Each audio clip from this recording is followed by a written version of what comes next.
I hope it holds off.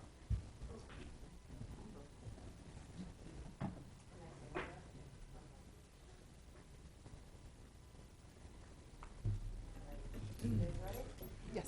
Go for it. Christopher, you ready or you need a minute? I am, didn't see the minutes for September. That's what we were just discussing. I have a Okay. couple amendments to schedule. We're gonna have to table them. Yeah, Okay. yeah. Good evening, everyone. We're going to get started. Welcome to the Pontiac Planning Commission meeting for October 6th at 6 p.m. Go ahead and start. I'll go ahead and introduce everyone. To my far left is Christopher Northcross. To my next left is Planning Manager Vern Gustafson. To my far right is Mona Parlov. And then to my immediate right is Lucy Payne, and my name is Ashley Fagley. Good evening. Can I have roll call, please? Sure. Vice Chair Fegley, Present? Commissioner Northcross, Present? Commissioner Parlov, Present. and Commissioner Payne. Present. We have a quorum. Okay, we are going to adjust the agenda a little bit tonight. Under meeting minutes for review for September 8th, we're going to table that for the next meeting. And then under special presentations, we're going to remove the special presentation for the caregiver ordinance. Okay? Can you get a motion to make these adjustments in a second? I make a motion to make the adjustments to the agenda. Support? Commissioner Northcross, Commissioner Parlov, Yes, to adjust.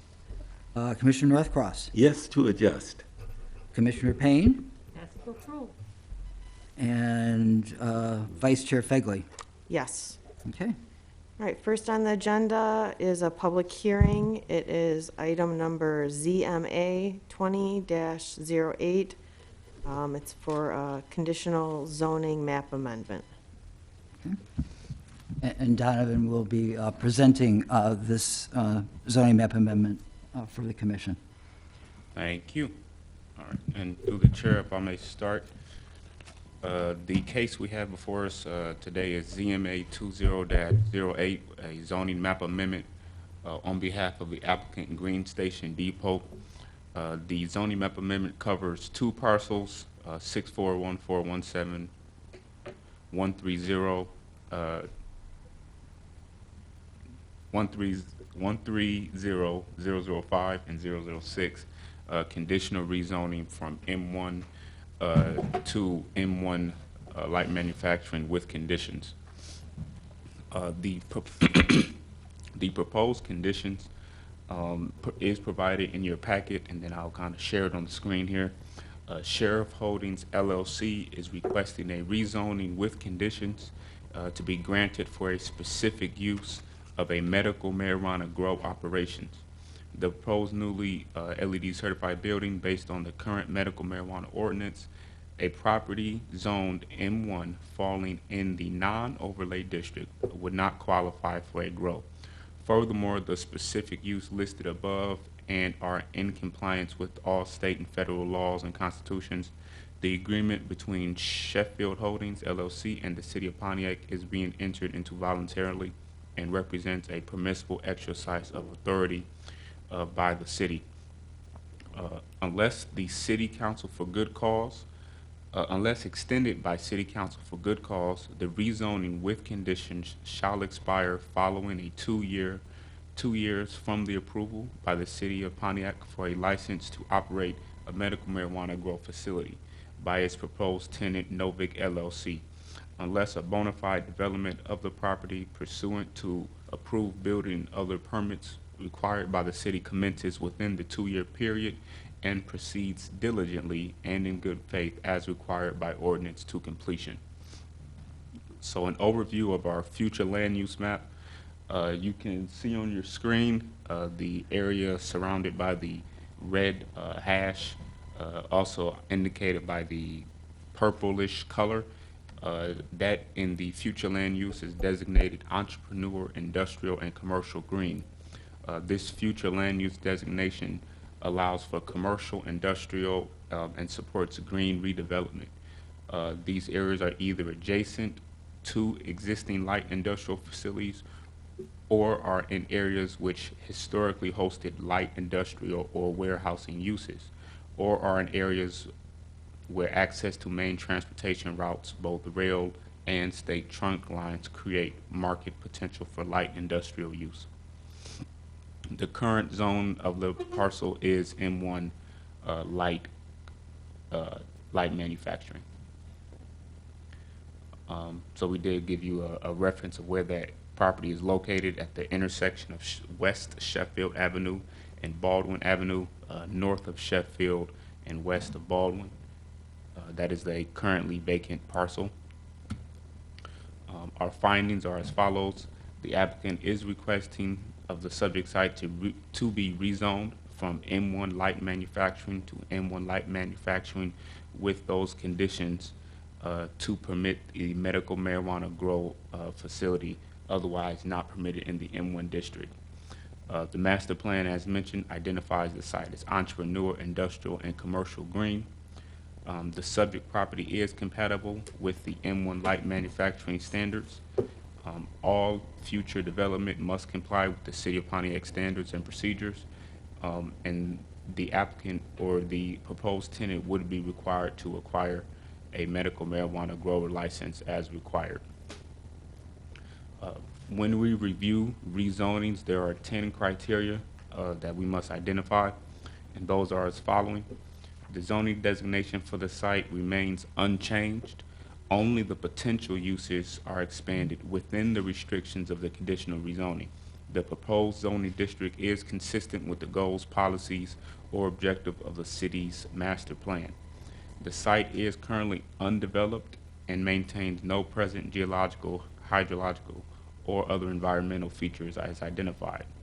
The applicant did not provide evidence that they could not develop the property with a use that would not require a conditional rezoning that is within the guidelines and permitted uses of the zoning ordinance.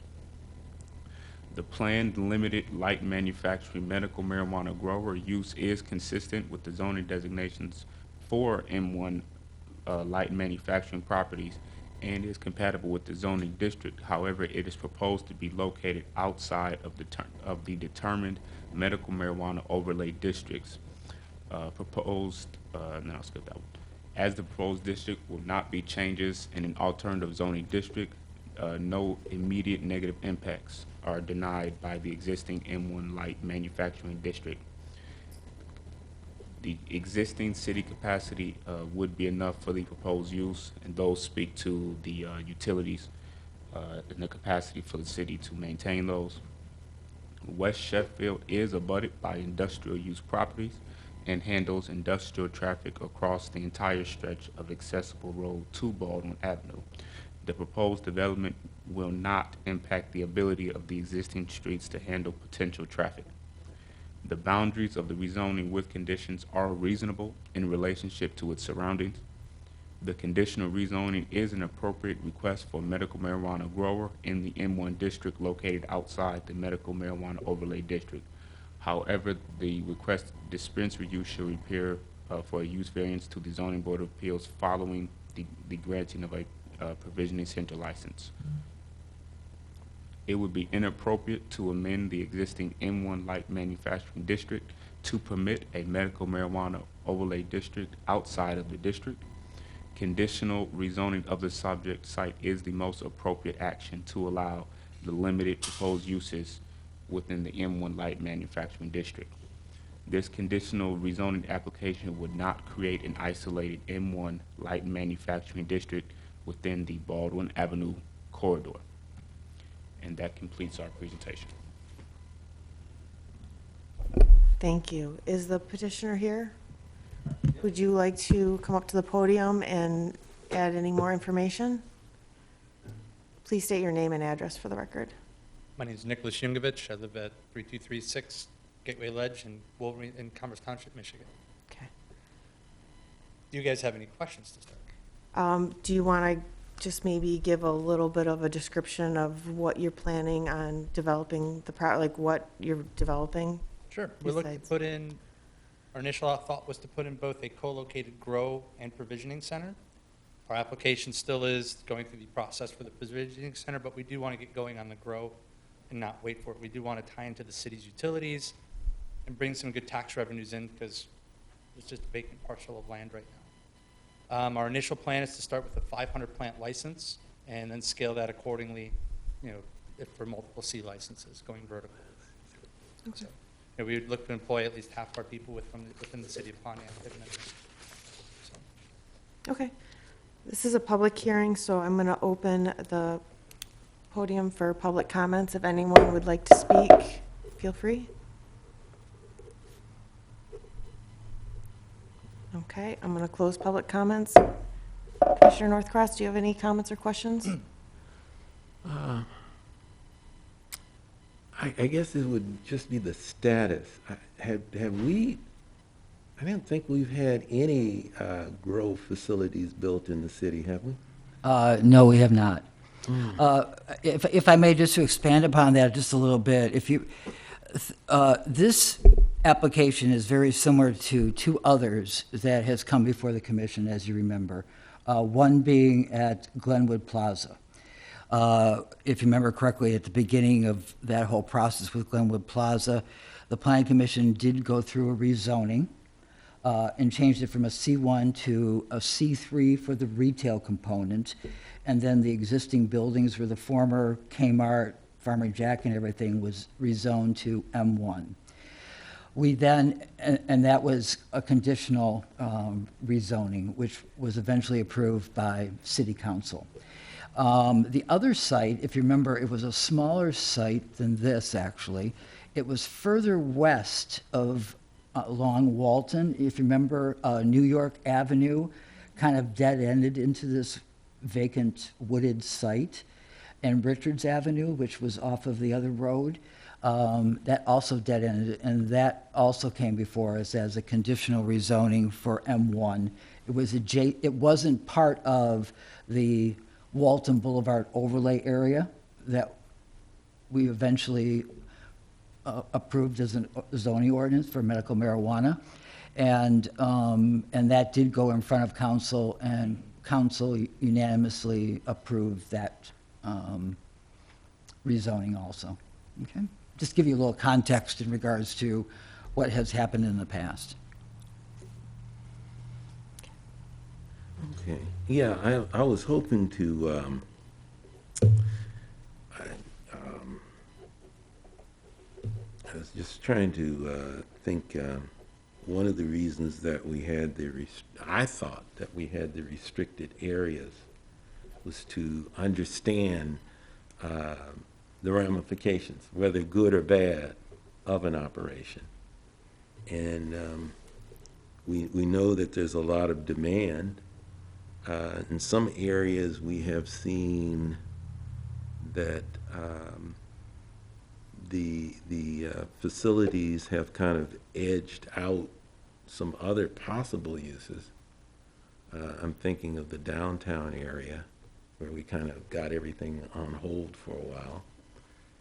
And I think it's there are a number of positive factors about this. It's just that it's kind of like we keep expanding, and we haven't redone our master plan. I'm getting a little concerned that we might be throwing so many variables in that we just don't really know where we are after a while. Okay. It would be good if we had had at least one working to kind of use that to project good or bad, benign, Correct. great, or something we don't ever want to do again. You know? I hope that's not the case. Yeah.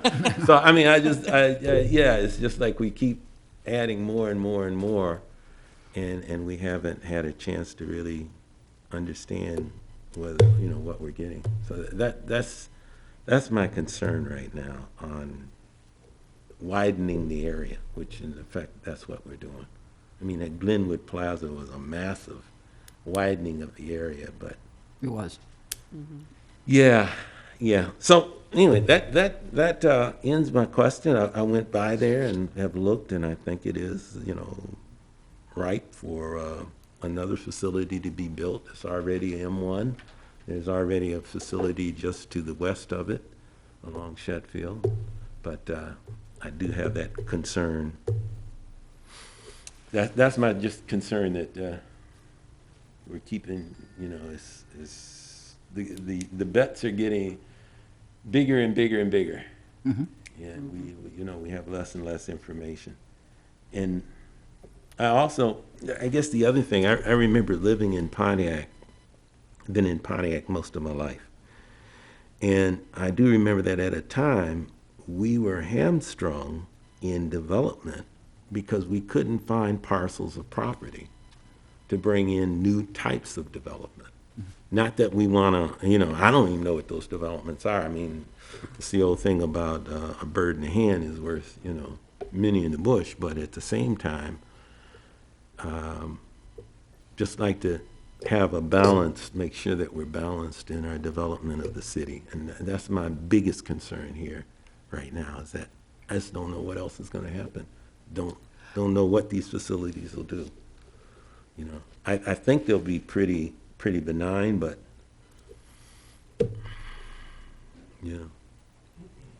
so I end there. Okay. Mona, do you have any comments or questions? Well, first of all. Good evening. Thank you for bringing your proposal to us for consideration. First of all, I thought it was the Rocket Burger that we were talking about, because that's what's on my little rendering. Oh, I made the same Did you mistake. notice that? Because I drove over there and I thought it was vacant. Oh, it's a hamburger place. They wanted that'd be twofer, right? that's the boundary for something else. Yeah, there was a little confusion. So, but now that I'm back on the proper corner there, the square footages that are proposed, that's appropriate for what the site can handle? Is that accurate, Donovan, right? Okay.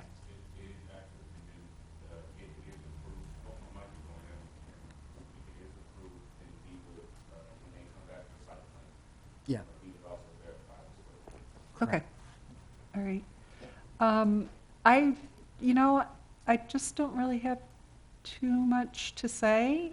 It's going to be backing to a business. That business looks like they're doing pretty well. Yep. I don't know what it is back there. Your Bought neighbor? the property from the business owner, that they make tubing for the M1 tank, for the Abrams. Oh, no kidding. Yep. Interesting. All these little things that are tucked in our city, I didn't know it was there until I drove past it. Okay. No, you know what? I don't really have anything other than to say thank you for your idea. Bless you. Thank you very much. I'm all set. Okay. Lucy, do you have any comments or questions? Yes, I do. Now, this site, I know that's like 430 acres of, my first question would be to Mr. Gustafson. And thank you for being here and coming. Is this like outside, this is outside the overlay that we had potentially Correct. gotten together and, It actually borders, if you look at, on that aerial right there, see the railroad tracks? yeah, That runs just north of that, of their parcel that's outlined in red. That represents the boundary of the existing overlay Okay. district. You know, it was kind of interesting when the other applicant came before the commission, the one at New York and Richards. You know, in hindsight, we probably should have, because of all that being manufacturing and knowing the fact of that kind of grow facility and processing facilities were only located within those areas, we probably should have, in hindsight, we probably should have dropped it down a little bit, but because across the street, it's not across the street from residential. It's a little bit more industrial and other businesses that are there, but we can't change something that's already existing. exactly, So, okay. so it makes, you know, from my standpoint, I mean, it makes logical sense in regards to where it's located, in regards to its adjacency to other types of facilities that could be going in there. We have not, I haven't reviewed any applications for any other grow and processing along Walton Boulevard. I believe that there is a few that are interested in Cesar Chavez. So, Okay, thank you. That was, I'm kind of like Commissioner Northcross there, is because when we first started out, we wanted to kind of limit so that we could see the growth or how it really would affect the city or not affect the city. And we haven't had anything to really, I guess we have to look outside the city to see. And I have seen some very nice buildings, especially in, I think that was right down the street, Lapeer. They have a big building and it's, you know. Lake Right. Orion, yeah. Oh, Lake has a- Orion. Orion has Township, an yeah. enormous Thank facility you. in their industrial Mhm. complex, yes. Okay. And I wondered about the taxes. Will you be paying taxes? Yes, so on this? currently Because- on our parcel, we pay roughly $800 a year. With the full development, you're probably looking at somewhere in the $10,000 to $15,000 a year range. There's no current utilities plumbed there, so we would be hooking up city water and sewer, so you'd have that added benefit as well. Okay, From a visual perspective and from security to kind of tie into what you are, a lot of what we saw is, and that's kind of where the name came from, the Green Station Depot, is because it's along the train tracks. So we're going to try and get that theme of something a little bit more classic built into there so that it looks like it fits within there, and it's not just, oh, look, a big gray building. okay, A lot of from a security perspective, what we'll do on the outside of it is we actually want to put decorative concrete that would fill with dirt and have flowers. So if someone tries to do something silly like they did in the city several months ago for a provisioning center, they won't be able to do that. We've already spoken with the police, the sheriff's department, I should say, in terms of what they would want to help mitigate nuisance and crime in the area that would help them out. So we would integrate that within our security features as well. okay. And one of the other questions, I know there's a 2-year expiration on this. Does, We have in the past, on, like, say, the one just down the street, New York and Richards, that was 3-year. okay. And other conditional rezonings, like on Cesar Chavez, was all 3-year. He's on track to get this done pretty Okay, fast.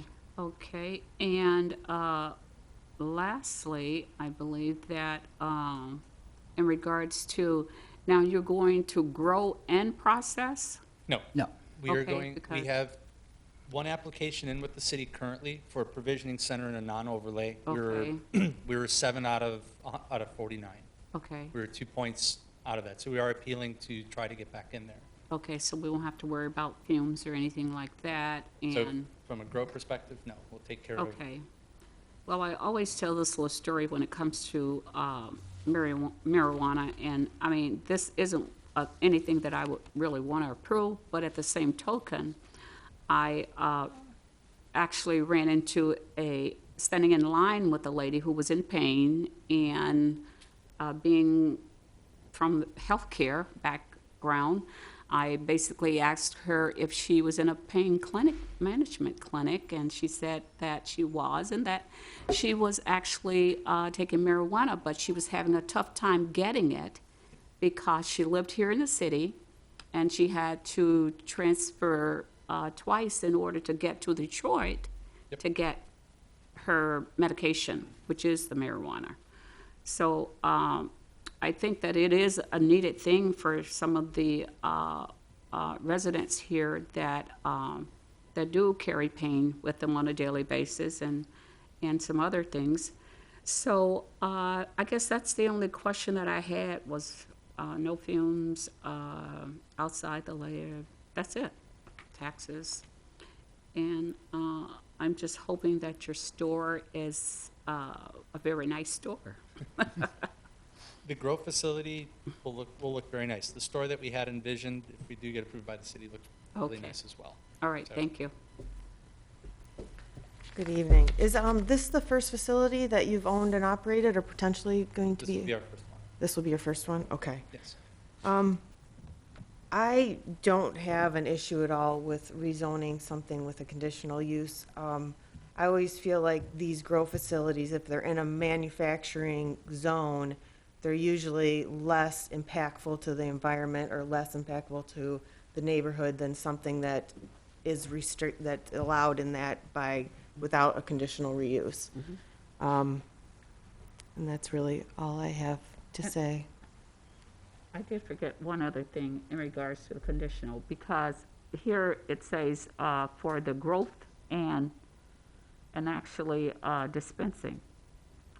So and this is for Mr. Gustafson? It would be strictly So for, strictly for that. So if they decided they wanted to process, what happens then? I'd have to come back. yeah. If we want to do any type of other development to the property As- outside of the use of grow, I'd have to come back for Correct. permission. Okay, Yes.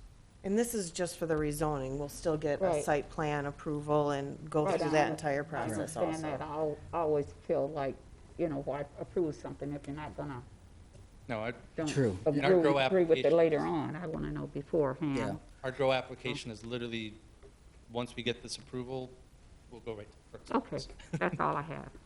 And Thank and you. also, what will happen typically, before it gets on to city council, we make sure that the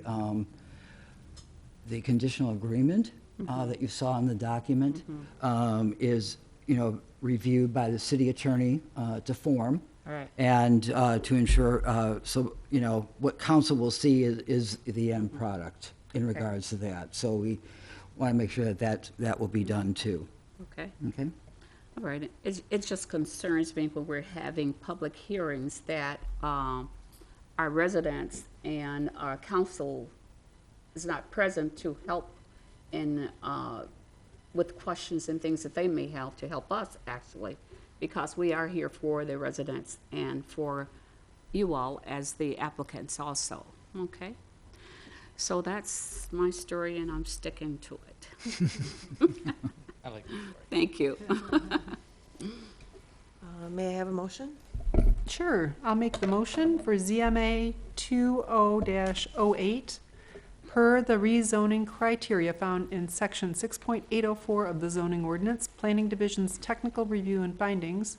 I make a motion to recommend approval of ZMA 20-08. The recommendation would be presented to City Council for approval that the request for Green Station Depot to rezone parcel number 641417130005 and 006 from M1 Light Manufacturing to M1 Light Manufacturing with CR conditional rezoning. May I have a second?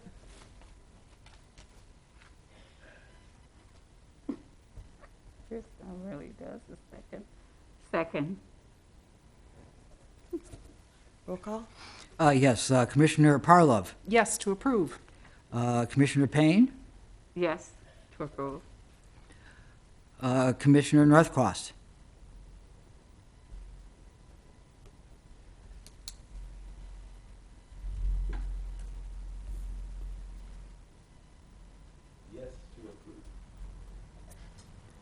And Vice Chair Fegley.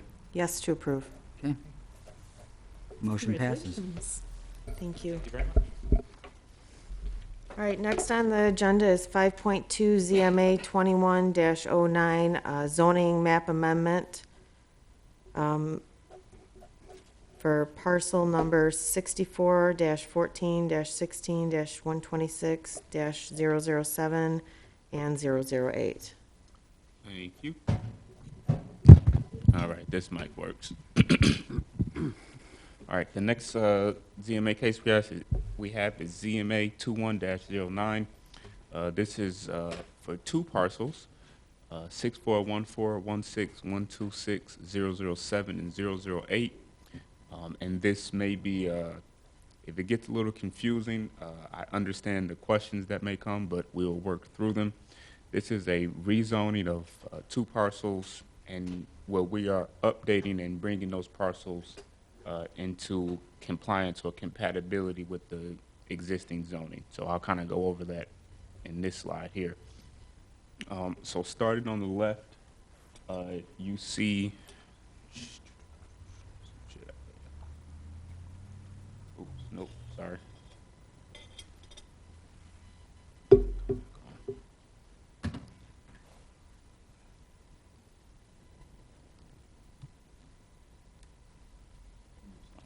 One second.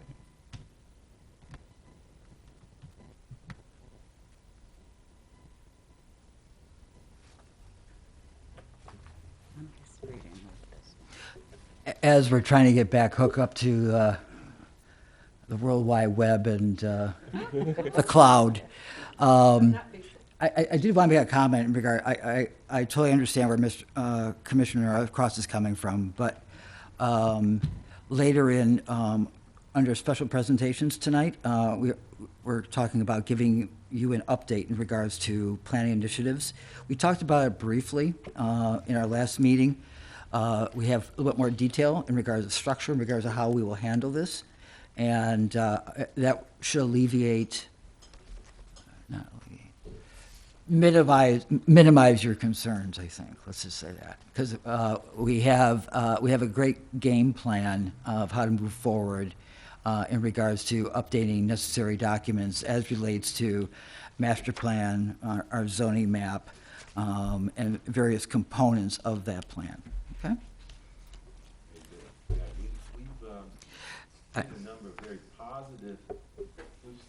We've seen a number of very positive developments in the city. Yes. We're starting to see population densities where we are going from very sparse to higher densities, which then can lead to different types of businesses just to service the population, as well as we're seeing a change in Oakland County in certain manufacturing and other areas, with Pontiac being right smack dab in the middle of Oakland County, that I think every day we're starting to see the value of the city of Pontiac's location to the rest of Oakland County increasing, and people realizing that it's increasing. So, you know, to ensure that we do the things that will spur positive growth and improve the quality of life, I think we have to do it very deliberately. We have to constantly check to see if our assumptions that we made initially are holding up, and if there's maybe new understanding that we have as we see that development occur, if that brings about a new understanding that we then have to fold into our next few steps. So that's why I was kind of hesitant just to say that we have the room to make adjustments in the future, that we haven't committed all of our property one way with in the midst of a very dynamic situation happening all around us.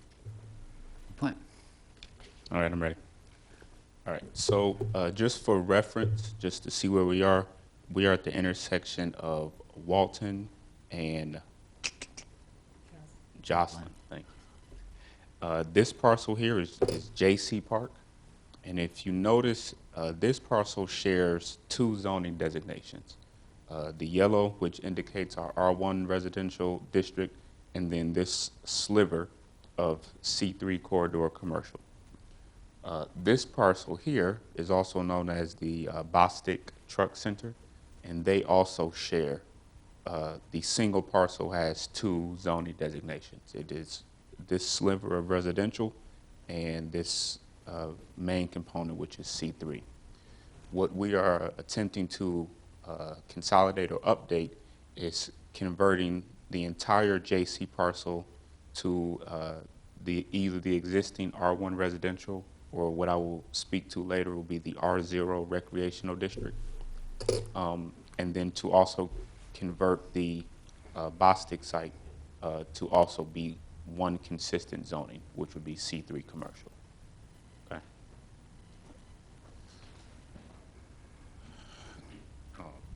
So when we look at our future land use map, the map on the right is current. So our future land use map doesn't have that shared split zoning.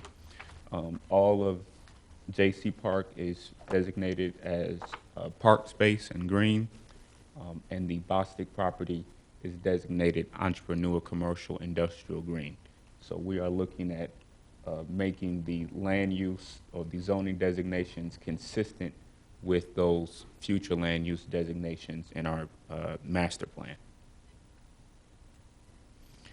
So in our review, J.C. Park is a permitted use by right in the R1 single-family district. Rezoning the parcel to R1 will not create a non-conforming parcel. In the R1 district or in our zoning ordinance, parks and recreational facilities are actually permitted across all of our districts. So it would remain in conformity. As I did mention, and I will share more in the next slide, we do have what is called the R0 Recreation Open Space District, which we have not used often. So this would be an opportunity to actually rezone that J.C. Park into the correct conforming zoning designation, which would be the R0 Recreation Open Space District. The area of the Bostic Truck Center zoned single family does restrict the property owner from providing the maximum permitted use on his property. The proposed zoning map amendment does comply with the future land use designations identified in the master plan, and any development on those sites would have to comply with the city standards, codes, ordinances, and procedures. So briefly, as we do not often talk about the R0 Recreation Open Space District, I do want to give you a brief overview of it. The regulations of this district are intended to provide for the preservation of selected land areas in a natural state due to their aesthetic and environmental values. The district also provides for certain educational, public service, and commercial activities which would complement the effective use of land for certain outdoor recreation purposes consistent with the City of Pontiac Land Use Plan. Those uses permitted in this district include unimproved open space, woodlands, wetlands, undeveloped portions of floodplains, improved open space, public or private playgrounds, picnic areas, water sports areas, and similar outdoor recreation facilities, public and private golf courses, excepting golf establishments which are devoted exclusively to par 3 facilities, public or private boat launching facilities and marinas, including establishments for renting of boats and renting or sale of bait, fishing equipment, and other similar outdoor recreational merchandise, excluding establishments for the sale, renting, or servicing of motorized equipment and vehicles. And lastly, educational facilities such as zoological gardens, wilderness preserves and sanctuaries, botanical gardens, and arboretoriums, which necessarily include open space as an integral part of the facility. As with standard rezonings, we do have 10 criteria for determining the suitability of a rezoning. As described in the master plan, this development project is consistent with the goals, policies, and objectives of the city's master plan, preserving valuable parkland and open space while also encouraging entrepreneur and commercial district.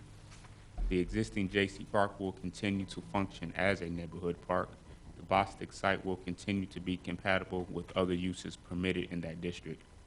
The mix of zoning designations assigned to the applicant's property does restrict the owner from utilizing their property of its highest and best use, thus rendering a challenge on behalf of the property owner to receive a reasonable return on investment of permitted uses under the current zoning designations. The rezoning of the subject site is compatible with the existing and surrounding zoning designations and supports land suitability, impacts on the environment, density, nature of use, traffic impacts, aesthetics, and infrastructure of the surrounding properties and owners. The city's utilities and services will be sufficient to accommodate the proposed development without compromising the city's health, safety, and welfare. The proposed development will not impact the ability of this street and other city adjoining major roads to handle potential traffic. The boundaries of the rezoning are reasonable in relationship to surroundings and zoning district dimensional requirements. With all of the previous findings of fact, the boundaries of the proposed R1 and C3 zoning district are reasonable from the city's perspective and comply with the vision found in the city's master plan. it would be inappropriate to amend the zoning text for R1 single-family dwelling district and the C3 corridor commercial to bring the existing uses and zoning designations of the site into conformity with the City of Pontiac zoning ordinance. The proposed rezoning does not create an isolated zone along the Walton Boulevard corridor. And that completes the presentation. This rezoning was brought forward by the Planning Division, so there is no applicant to direct questions to. You could direct your questions to myself or Mark. Thank you. Thank you. Yes, yes, we are the applicant. This is just a housekeeping item then. Yes, we're just trying to clean up a couple of little graphic errors. Okay. It is a public hearing, so I'm going to open public hearing if anyone would like to speak about the rezoning. Okay, I'll close public hearing. Commissioner Northcross, do you have any comments or questions? Just a question. The map that we received in our package, as I tried to just sort of cite along different fence lines and things, I really got confused with the shapes of the park, given the shapes that were shown on the map. The biggest question is the ball field, the northernmost ball field. Is that a city-owned property? Because there's two ball fields. There's one. Correct, there is. Yes. Actually, the one that's furthest north, Yeah. I'll pull it up for you as well. yeah, I was going to say, if you have an aerial, that'd be great. I had never realized that until I looked at I the know. map. Yeah, it- it's on private property. Yep. Huh. So, yeah, the, one of the ball fields is owned by the private owner. Okay. I mean, not given what's occurred here in the bookkeeping, it's not really an issue in the decision that we have before us, but I was just surprised as I looked at the boundaries as shown on the map with the different fences and other items that were there. I said, I don't think that's part of the that's city property. Even though I've seen people utilizing both. Excuse my crude drawing here. Yeah. But yes, this ball field is owned by this property owner here. Okay. Yeah. Okay. Okay. That answers my questions. Okay. Yeah. Commissioner Parlov, do you have any comments or questions? Thank you to the petitioners for bringing your petition before us. Oops. No, that's okay. So was this just more of a curiosity? Did this come up because the Bostic people want to do something on the property that is zoned residential? Is that part of this? There is that potential. Okay. Yeah. Gotcha. Do we need then, it's been used by residents on their private property. Should we do something that says, okay, we'll go ahead and do the rezoning, but do they need to give permission to the residents to use the park, the ball field? Can we do this for that, just to make it safer? No. My understanding is that there is a gentleman that kind of provides services in regards to maintaining of the fields and, organizing leagues and so forth, both on city property and also on the Bostic site. Okay. So we'll just leave it status quo. That's all. Yeah. I'm done. We have had access to use it before, but I believe that was just something that was allowed by that private owner. Mm-hmm. And yes, we've had an individual that did hold leagues and events there, and he kind of did that for a few years. Okay. Okay. Well, there's another field there that can be used in the park. Okay. I'm done. Thank you. Commissioner Payne, do you have any comments or questions? I was just gonna say, good catch, department. Planning department, good catch. Thank you. All right, I have no comments. Can I get a motion? Sure. I'll make a motion for ZMA 21-09, per the rezoning criteria found in section 6.804 of the zoning ordinance, Planning Division's technical review and public hearing, I make a motion to recommend approval of ZMA 21-04. The recommendation would be presented to City Council for approval that the request of City Planning Division to rezone parcel numbers 641416126007 and 008 from R1 one family dwelling and C3 corridor commercial to R1 one family dwelling and C3 corridor commercial zoning district. Second. Roll call? Commissioner Parlov, Yes to approve. Commissioner Payne, Yes to approve. Vice Chair Fegley, Yes to approve. and Commissioner Northcross. Yes to approve. Motion passes. All right, Congratulations. thank you. You're welcome.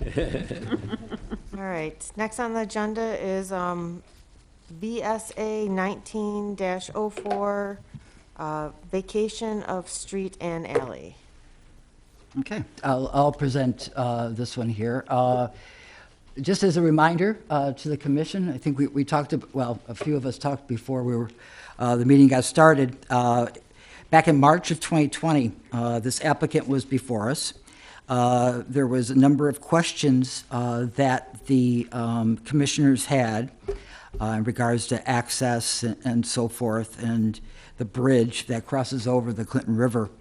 And over the course of quite a lengthy time in working with the applicant, Mr. Katz, who is here tonight, and also DPW and also the fire department, I think we came to amenable and proper conclusions, and going forward, solved some of the problems, including the applicant, in regards to acquiring a piece of property that was privately owned. Now he owns it, so we'll get into that a little bit later. But I think what's important, if you look at the next, oh, why am I talking to? Okay. So what you see here is, okay, so the area in white represents the area to be vacated. And that stretches just south of the Clinton River Drive, which is not accessible. The city of Pontiac put up some barricades to limit travel along that unimproved roadway, so people really can't get back there. So, like I said, so this stretches from south along Thomas Lane down to the center line of the Clinton River, where that property line that you see in green. So that block area in green that you see over to the right of the graphic there, south of the river, is owned by Mr. Katz. The small triangle that you see just to the left is now owned by Mr. Katz. That was privately owned by somebody else, and was able to finally talk with that and acquire that. The areas in blue represents two parcels that the city owns. The one closest to the river, and then one further down and further to the left of your graphic. The one, the larger blue triangle represents a portion of a site that continues on further to the west, and that does allow access from the Clinton River Trail and also Orchard Lake Road, and also from Bate Street to the east. It was interesting. I did some further research.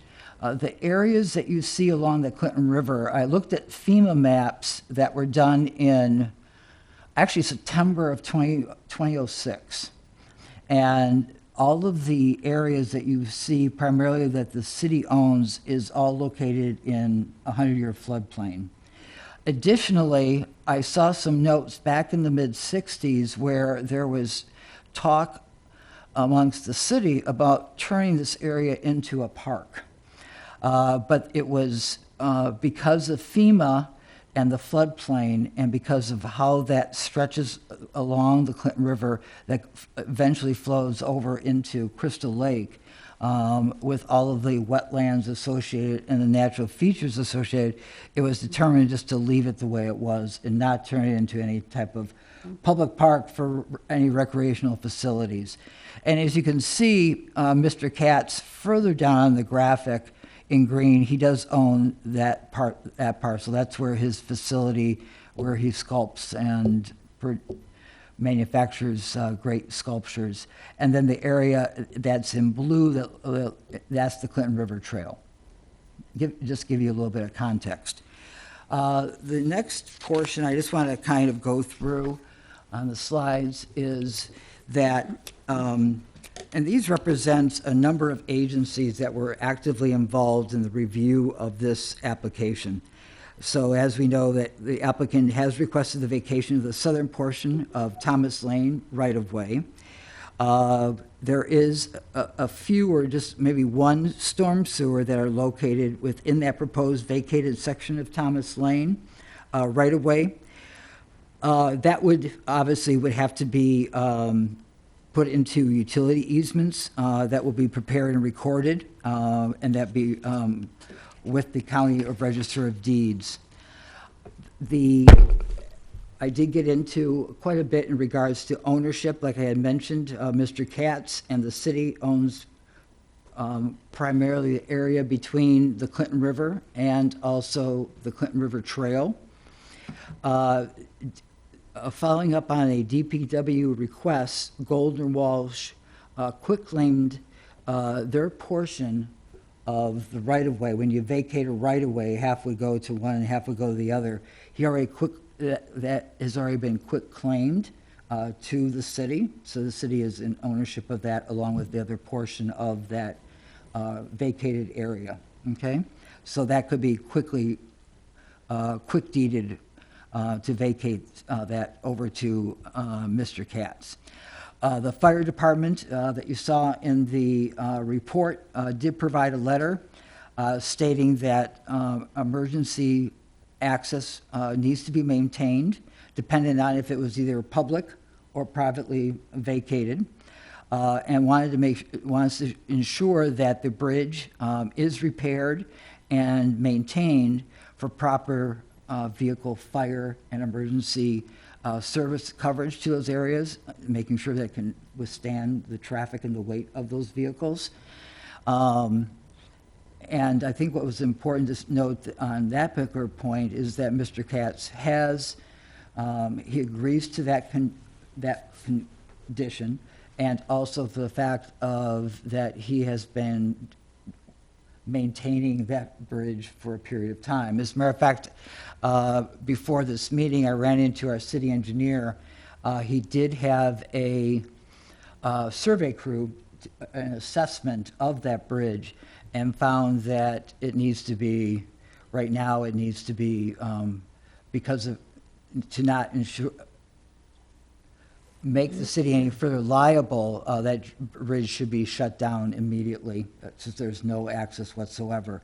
Not just in regards to emergency vehicles, but also because the bridge is open and people are going through to across the Clinton River.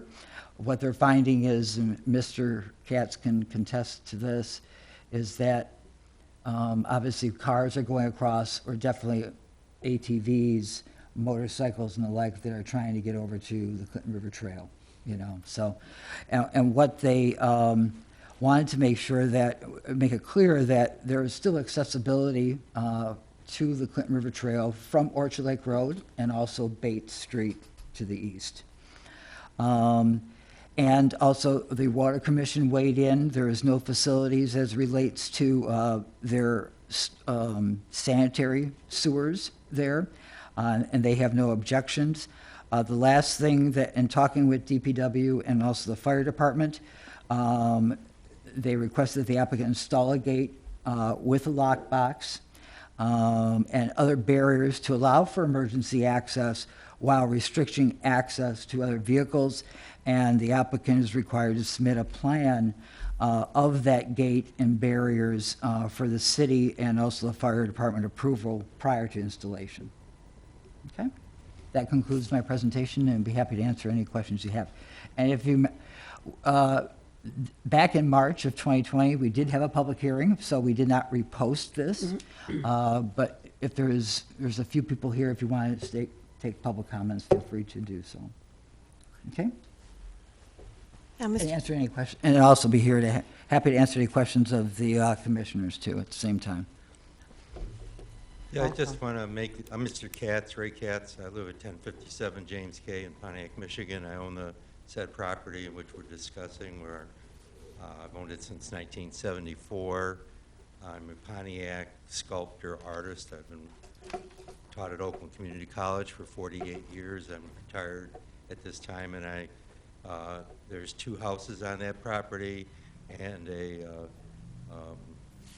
older industrial facility that I use for the creation of my large-scale sculpture that I show regionally and nationally. So the only thing I wanted to make clear as a result of standing up here is that with respect to creating the barrier would not impede local foot traffic. People would still be able to get down the trail by foot. We would create a situation where they could go and be, like you might see at a baseball field or a tennis court, you know, where they would have to go through an opening, you know, that they could walk through, but no vehicles could get through. Because the biggest problem that we've had there, besides the deterioration of the bridge over the 45-plus years that I've owned the property, is the amount of non-essential traffic that goes through there, of which I've provided photographs to Vern Gustafson as well as the Oakland County Police Department. And I understand that this is not only a problem on my road, but it's also a problem on residential roads and, you know, at the park. So, but I just wanted to make it clear, because I know there was some concern on the part of some residents that live in the Ottawa Hills and area of whether there would be accessibility, you know, to my road to get to the trail. But because the fact of the matter is, the road to the trail is mine. Once you go over the bridge, you're on my property. City property is to the west, but the city property, they have an access agreement, you know, for city vehicles to go back and forth, which they used to before the bridge started to deteriorate. And there's never been a problem, you know, with sewer, water, electrical, as far as them getting into the property and doing maintenance work. And they also have access to those properties through the trail. They often come down the trail with various kinds of vehicles in order to maintain the trail and the utilities along the trail. So I'd be happy to answer any questions on the part of the committee or anyone that's in the audience. Okay. Commissioner Northcross, do you have any comments or questions? No questions, and thank you for your diligence here in working out an agreement. Good. Thank you. Oh, I think we have some more comments there. We're just gonna get feedback from the commissioners. This isn't a public hearing. Do you think I should open it for one? That's what I came for, because I thought there was a hearing. It's not, We've already, like I had mentioned, we did have a public hearing back a while ago. We didn't post it, but I had mentioned through the chair that we could open it up in any public comment, because there was individuals that are here Yeah. that would like to say something. I would agree with that. yeah, I'll go ahead and open it for public comments if you'd like to. Yeah. To like speak, yeah. That's fine. Please. Yeah, please. State your name and address for the record. Hi, my name's Brett. I live in District 2. I'm not that Brett who's running for District 2, sorry. Brett Reynolds, 50 Dakota. And I too came, and your work is profoundly wonderful. And Pontiac, you're a treasure to the city. This is for some people who weren't able to come tonight, who live in the apartment buildings there. There's been confusion about this for a long time. I know of 3 residents there who have always assumed it was a private road because there's a private road sign posted at Clinton River Drive, or whatever the name of that road is, which is still open, actually, Mr. Gus. And I just drove through it. And I actually just met with the bridge survey people who were out there, who were delightful. And, you know, we're like, you know, this is a treasure. This is a beautiful place. People need to be able to come here. So I know there's no intention to sort of deny the public use of getting to the Clinton River. But it is actually, since 1977, when I came here, it is a place that I've walked dogs, and it goes to, I come down from Dakota and come around and walk through Seminole Hills, down Ottawa, past the mayor's house, and over to here, and that's the access that a lot of us use for the Clinton River Trail. So and again, being unprepared and not knowing this was happening tonight until just moments ago, this looks like a great one of those things that we've got different points of view, but maybe it's a great opportunity to turn this into something wonderful, because I understand that the bridge, either the bridge has to still exist or be maintained for a vehicle to go across. But it just appears to me we're saying, but people can get to the Clinton River Trail somewhere else. So that's a little confusing to me. It's a straight shot from, if you can see all the way at the top of the map, that Thomas Street.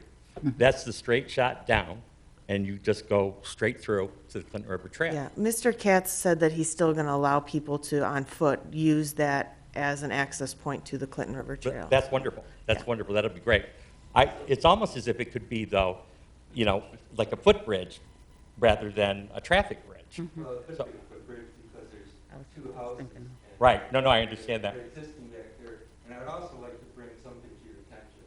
That it's my generosity over since 1974 that has allowed you the use of that access to the trail, because my property comes right up to here.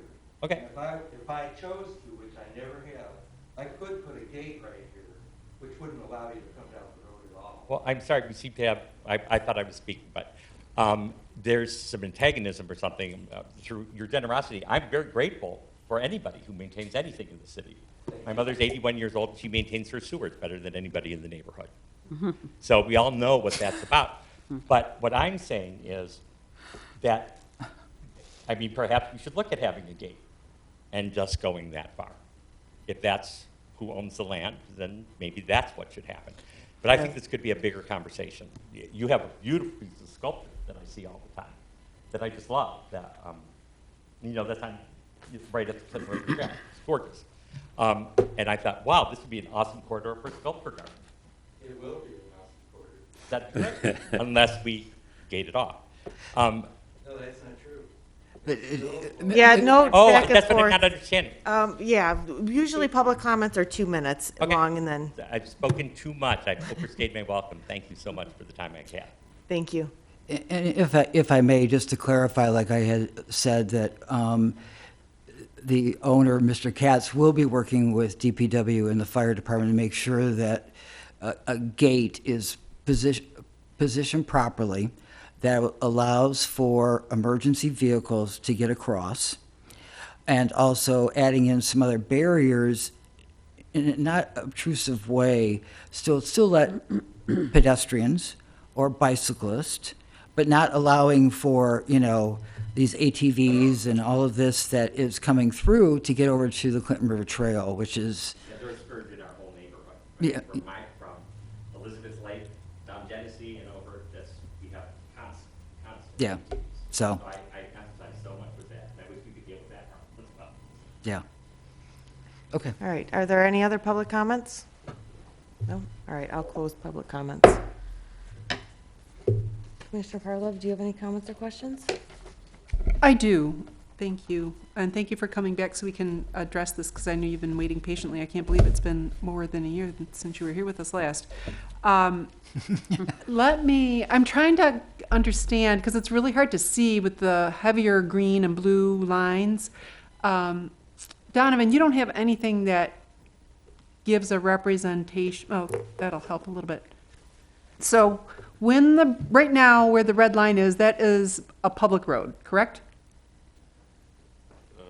me help you out. Yes. Yeah. The public road stops actually, here. Right. Okay, Right at the river. There's a bridge that follows, I'm sorry, this is the river here, right. Yeah. and there's a bridge right here. Where your fingers are, basically, is where the Yes. bridge is at. Okay, got that. The city owns this half of the bridge, Okay, and then Mr. Katz owns this half.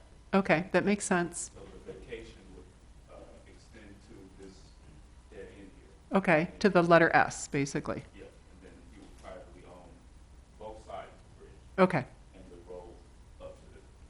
okay. So right now, as this is still city property, if I'm walking across that bridge and then I come to the green line, but I want to get to the trail, I have to step to what would be the west and get into the blue square. Right?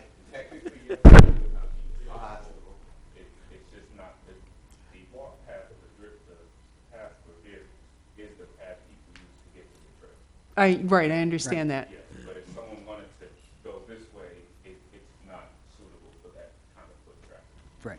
Because it's heavily brush and all that. And wetlands. and- Right. Yeah. So I'm trying to kind of circle back around to what Brent had brought up and what you have said about your generosity of maintaining this for us. I would like to see is the way of a compromise that maybe there would be like an easement agreement if this is something that Mr. Katz wants to take over the maintenance of the bridge, give me the bridge and I'll maintain it, right? That's what you're saying. He already owns the bridge. In order for me to take on the responsibility of maintaining the bridge, I would like that piece of property to become mine. Because I'm not going to maintain the bridge for public use other than foot traffic. Okay, And well, emer- that's a and- little bit different than how I interpreted this, If you don't put a barrier at the corner of Clinton River Drive. where the S is, basically, right? Then there's always the possibility for mobile traffic to Right, come through there. right, I understand that. And, you know, as a result, earlier, you know, like 15 years ago, the owner of the apartments requested that Clinton River Drive be barricaded, Mm-hmm, so that cars could not go through there and dump. mm-hmm, Dumping has been a big problem in that area right, for a very long time, but because of the, you know, our participation in maintaining the area, we've had less dumping over the years. So that's the issue right there. okay, And I think, If the city doesn't want to transfer the property to me, and they want to participate in rebuilding the bridge, I'm more than happy to consent to that. okay. Mr. Katz, would you mind standing at the podium just so that we can make sure Everybody we hear you? can I'm hear who's sorry. watching it. I didn't mean to interrupt you, I'm sorry. That's all right. And you wanted to say something? I did, because I think that, you know, the whole, I think we're getting into, and talking with the fire department, obviously will have their own certain specifications. The same thing with DPW. And also, this would also be worked out with the owner, Mr. Cass, to determine, to allow for what his objective is in regards to allowing for pedestrians and bicyclists to utilize that area, but still not afford to have vehicles that shouldn't be going over that bridge or down that way onto the trail, except for emergency only. Okay. And that's the whole idea, by putting up a gate in whatever proper location should be, and with knockbox, where the police and fire will have the key and, Right. you know, to get in there. Right. So this becomes, and I'm just thinking out loud here for a second, for that distance right now as public property via the city ownership, and now a resident wants to own that to keep vehicles off of it. That's the goal, because the bridge is in poor condition. Mhm. And the city doesn't have the capacity to No. create a non-vehicular pathway through there without without Mr. Katz owning it? I think that would be a separate You're asking, does the city have the ability to create a pedestrian pathway to Clinton River Trail without going through his property? Well, what I'm saying is, why does the city have to give up a bridge that the city could go ahead and create the barricade that, this is what Mr. Katz is, isn't it Dr. Katz, is asking for in this whole conversation, is to barricade this segment so vehicles are not traveling on the bridge. From speaking with DPW, Uh-huh. that is a portion of road that if we have an option to give it to a private owner, that would just be a area they don't have to necessarily continually maintain. And Okay. the same thing, and talking, like I mentioned, I'm talking with the city engineer right before the meeting. They did have surveyors out to make an assessment, and like I said, they recommend that needs to be barricaded pretty quickly, Okay, yeah. all right. And we so- don't, and unfortunately, no, the city does not have the funds to make the repairs to that, and so we're looking, because we're, looking at the potential to vacate a portion of the street to allow for him to, the owner of that section of right-of-way, would require him then to be maintaining and repairing that bridge. Okay, so then let me ask you a question, Mr. Katz. Are you going to be driving over the bridge with your vehicles? Yes. Okay, so there's still vehicles on the bridge. Well, I take responsibility, Right. for any litigation, which is, with respect to that, I mean, yes, we have 2 houses back there, Right, plus we have an industrial building. Right. That's been there for 75 or 80 years. So yes, I go there every day. okay, However, that would, my owning it and repairing it would, I'm not gonna rebuild the bridge for public traffic. right. I understand what you're saying. I will rebuild the bridge so that myself and my tenants have access to our property at a great cost to myself, as a matter of fact. Because if you look through the papers, the last estimate that I received over 2 years ago was over $100,000, and I'm sure it's closer to $200,000 now. So whether the bridge may be able to be repaired under its existing circumstances, remains to be seen. I would definitely make an effort to do that before I would make an effort to replace it. Right, I did meet with the engineers today at the bridge and provided much-needed information to them, which they were not able to access because the water is very high at the bridge right now. okay, In fact, it's about at the highest level that it's ever been. okay, It's right at the bottom of the bridge, and the parts of the bridge that have been deteriorated are underwater right now. okay, So yes, I would continue to use the bridge to access my property.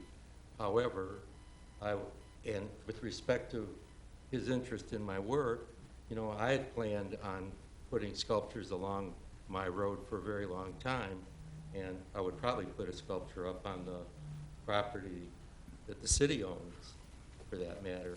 And when I've discussed this with the owner of the apartment buildings, he met with Vern, and he agrees that something should be done, because he has the same problem that many other people in the community have. Pardon? I just wanted to put in the gas station owner, has the same problem. Right. okay, So it would eliminate a lot of traffic through that area. okay, We have so much traffic that comes through there that goes to the gas station and to the supermarket, on Orchard Lake Road. I mean, I don't really feel, I don't want to deny those people foot access to those various places. But people come through there on motorbikes all the time, motorcycles. I have pictures of them. I could send them. oh, I'm not surprised. It Oakland doesn't. County is very much aware of it. So it's a dual, there's a dual interest with respect to this, piece of property. I'm sensitive to trying to maintain access where it's been public access, to still have public access, even if it's foot traffic, to have protections for the residents to say, yes, We've entered into an agreement, the bridge is now Mr. Katz's bridge, however, there's an easement for foot traffic, and we can still get to the bridge this way. And apparently, it's gonna have to be on your property, as it has been for some time. But I think that that is something important in this conversation that we should still consider to my fellow commissioners. And I'm done. Thank you. Commissioner Payne, do you have any comments? Yes, I have a few. First, I'd like to thank Dr. Katz for all of your hard work over the years and with lots and lots of students, I'm sure. Secondly, is that there's a lot of support here that you've gathered, which is, I think, is good. But I'm really concerned in regards to the city. When you have water and you have little areas like that, you're talking about, it's kind of like, I would say, a little bitty diamond that the city can make a bright diamond to shine. And my understanding, some years ago, maybe 2 years ago, Oakland County had a presentation some years ago in bringing that trail all the way through. Correct. And I am waiting on that. And I think that I can see, I've never understood giving right-of-ways, never understood that, giving anything, as poor as the city is. The only thing that I understood that came before us was McLaren. They wanted to vacate the street that is there. And I agreed to that for the simple reason is because I felt that that was a health reason there, that everyone could use it. And I also felt that there was a social, where people are visiting and things down through that area. And that was the reason I agreed. And then I still had a problem with giving property away. If I may. Just a second, please. Of giving property away. I really think that this property the city, I would take on doing fundraisers to get this property where everyone could use it, including Dr. Katz, and with his art, making it an art area and just a beautiful area that people could even fish down through there, or I don't know if canoes could go down through that river drive, but we need to do something to make this it is a diamond already, but the city needs to do something to make this a diamond, and that's,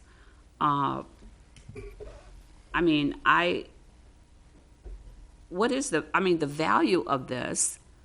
If this were to be sold, or if, heaven forbid, I don't mean in disrespect, but if something happened and then another family member come along and say, we want to block this, and legally, if this is turned over to a private owner, I'm not an attorney, but it seems to me if we give someone something, then they can do what they want with it.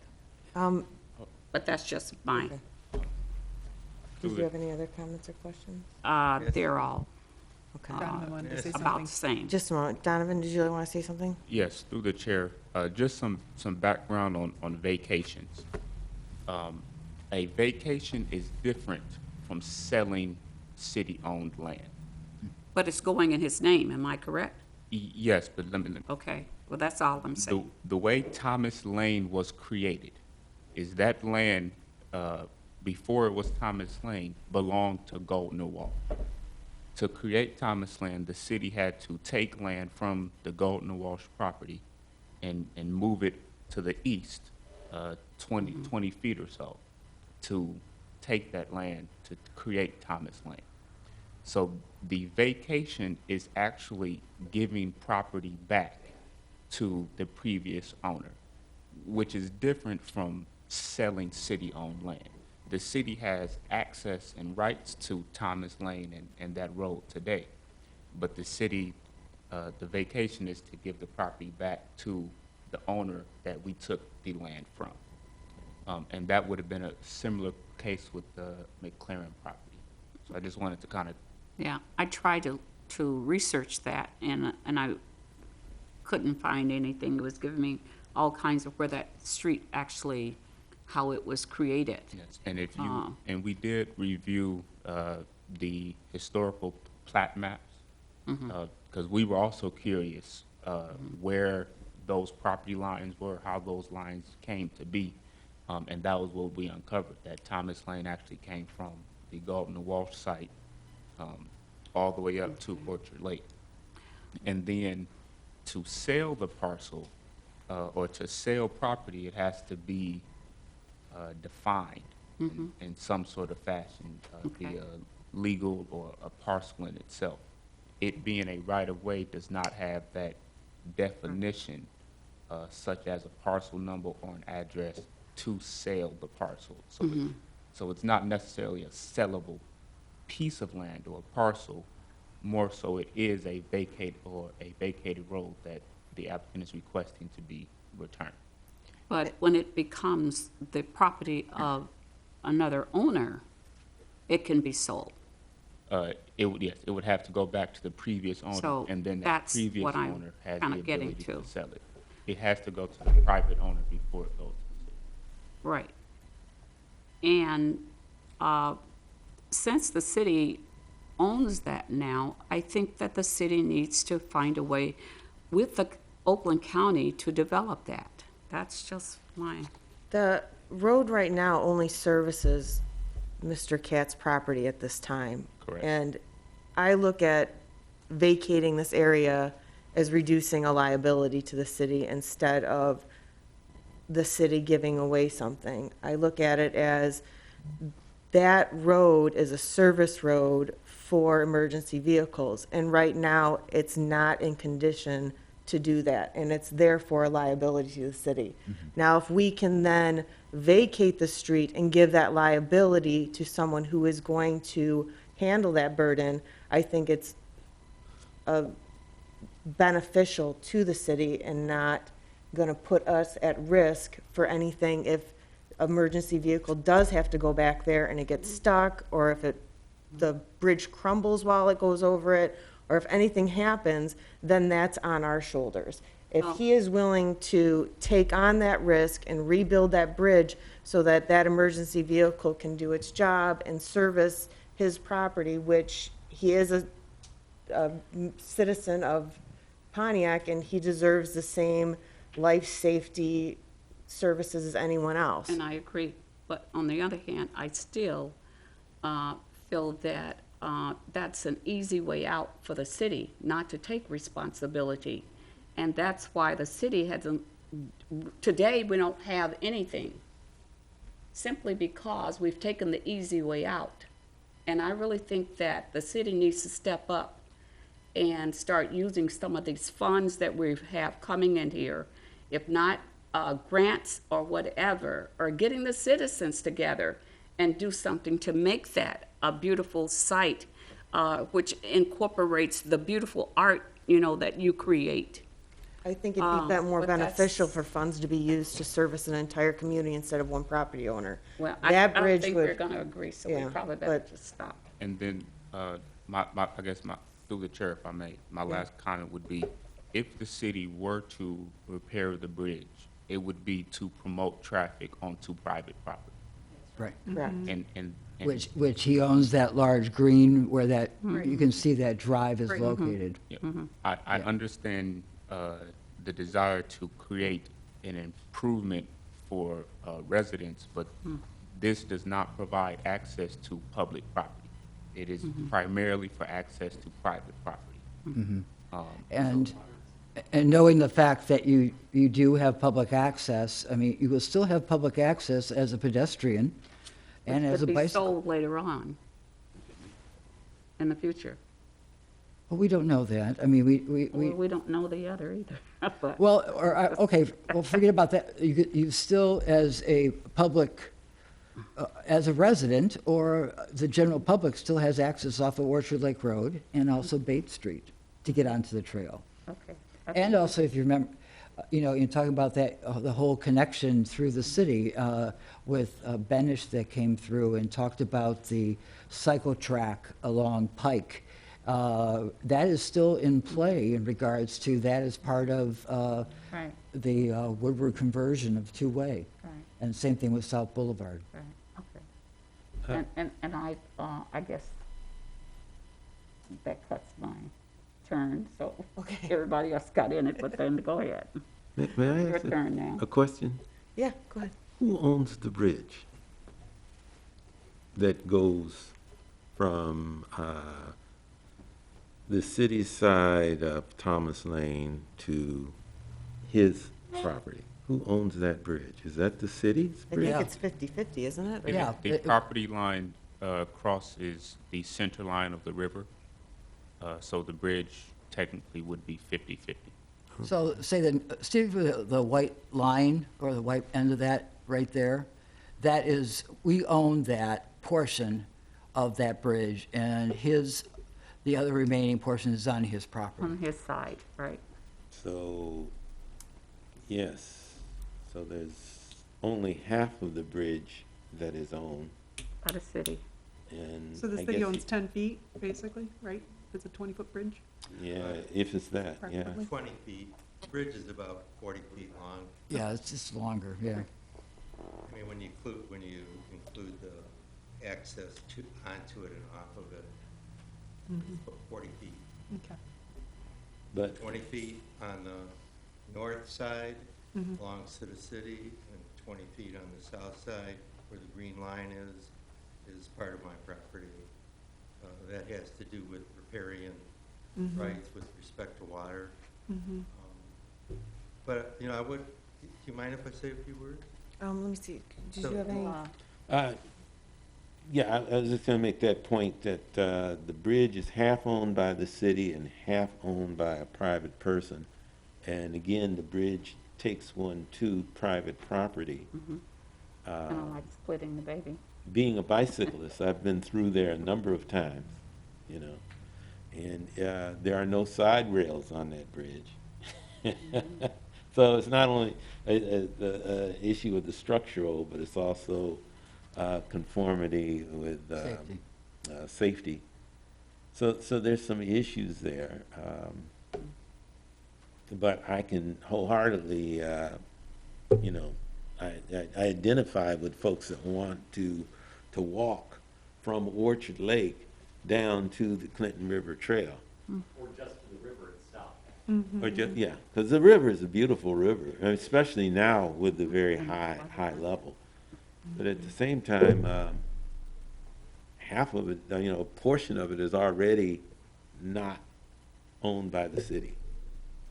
Right.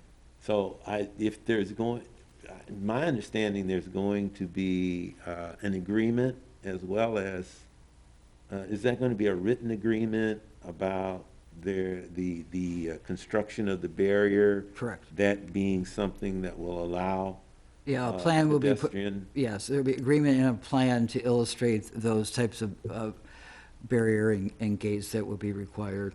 As well as a timetable for reconstructing the bridge so that if, for instance, a fully loaded fire truck goes over the bridge, it doesn't, you know, because it's got water on it and those things, I don't know how much they weigh, that doesn't kill the bridge. Is that going to be also in the agreement? We will be working with our city attorney to craft all of that appropriate language. Yeah, okay. Yeah.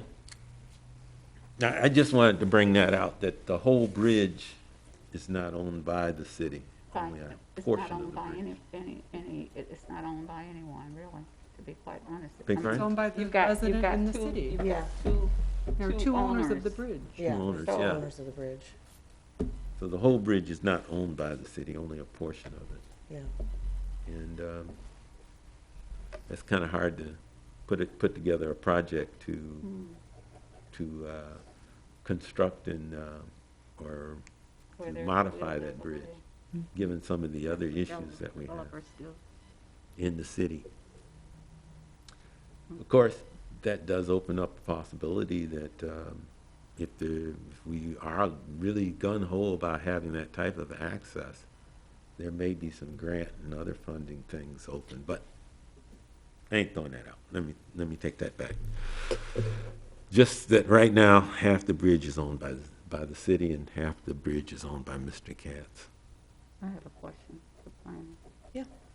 Did we check with the Oakland County to see what their plan was about bringing that trail through there? It's through there. I mean, It's all the there. way. I mean, Clinton River Trail, yes. So the trail does stretch from Orchard Lake to Bates, but Oakland County would not be able to extend the trail north through Thomas Lane because it is private property. okay. And my understanding is that the county did secure some funding for the improvement of Clinton River Trail from Telegraph all the way east to Bagley. That's correct. But the pandemic halted that construction, and now the price has gone up, and they're having to look for additional funds Right. to do the project. That's true. That's my understanding of the current situation there. So there are going to be some major improvements along the Clinton River Trail itself. I don't know exactly how that will look at the intersection of this private Thomas Road section and the Clinton River Trail when it does occur. We can move on then, right? Yeah. There was a lot of due diligence on your part that's been done since last year when you came in front of us. You did acquire that other triangle piece of property, and there are letters from the fire department, and you have been doing the research with the sewer and the stormwater and all that. I'm in support of the street vacate because right now there's no way that Thomas Lane will ever have a straight shot to the Clinton River Trail because it would always have to go through public property, and that's Private, yeah. that's private, so we have no control over that. So there's no benefit, I don't see, to the city still maintaining half a bridge. So, May I? Does this go to Sure. the council? yeah, it Yes, does it go will. front council. Yep. Would you be amenable to an easement agreement to go from where the S is to the trail? No, Because? well, because I'm taking responsibility for rebuilding the bridge. I'm talking about a foot I'd be amenable traffic. to it if the city participated in the reconstruction of the bridge, and it wasn't my sole responsibility, is if you're gonna make it available to the public, and I am closed in on an agreement, then I feel that the city has responsibility to participate in that agreement by participating in the reconstruction of the bridge. If I'm gonna take on the responsibility of the bridge, I'm asking you to take my word that I'll allow people access to the trail. Because I've allowed them access to the trail ever since the trail has been there, and I could have barricaded it decades ago, and I haven't. Okay. So you have to take me. Which is- The other thing I'd like to tell you is that property is in a trust. I have put all of the property that I own in a trust, and I'm also going to put part of it into a land trust, so it can't be built on, because I have the same concerns that your other member of the council has. I'm not interested in seeing that property developed. I agree with her, it's a diamond in the rough, it's a beautiful area, it's adjacent to 28 acres of adjacent land that's owned on Orchard Lake Road that goes all the way back to the river. It's a beautiful site. We've never, ever impeded any kind of foot traffic in that area. And I have no intention of impeding it in the future. And with respect to the aesthetics of the property, it has always been my intention to develop the property into something of a sculpture park that would be accessible to pedestrian traffic during limited hours. And I've already, made an effort to start doing this, as this gentleman suggested, that there is a piece of sculpture on the trail. I put sculpture on trails all over the United States. This is partly what I do. Your trail has not been developed with respect to trails in other cities and communities whatsoever. There are many communities that have benches, sculptures, Right. gardens, all kinds of things along the trail.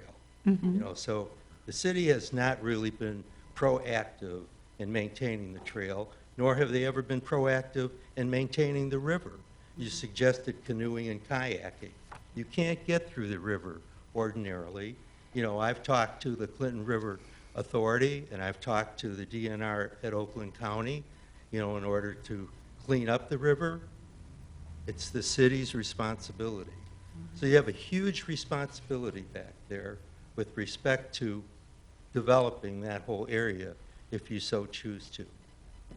But it hasn't happened, you know, in the 45 years that I've been there, and the various things that I've inquired into with respect to it. It is still what it is. You know, it's a problem as far as traffic.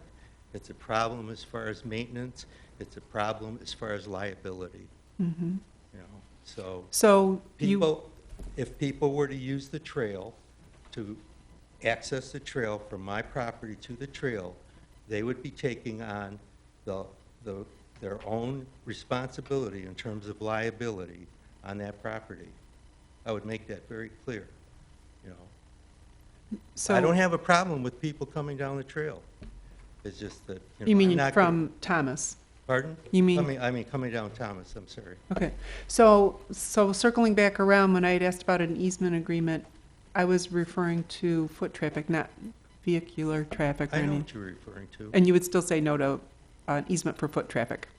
No, I'm not going to sign an agreement for easement for foot traffic, but I will provide an opportunity for foot traffic to go through there. Okay, and this circles back too to also what Lucy had said, that heaven forbid you won't be with us at some point in time, and you are no longer able to control what happens with that property because someone else has ownership of it.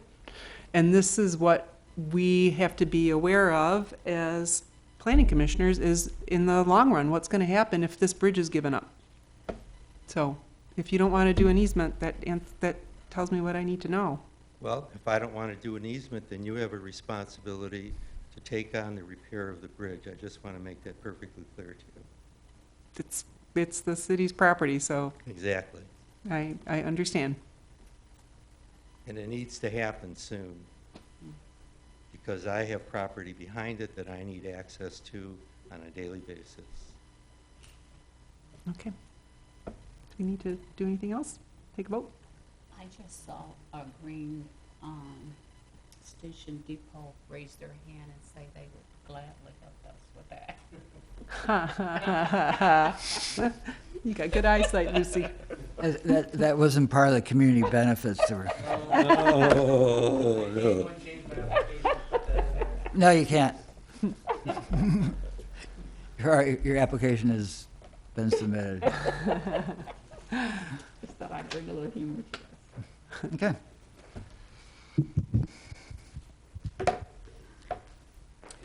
Well, okay.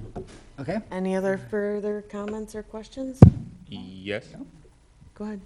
Just to that last comment, in our meetings with DPW, they did indicate that if there was to be some form of collaboration between the city and the private owner to reconstruct the bridge, that would require some form of public-private partnership to allow that to happen.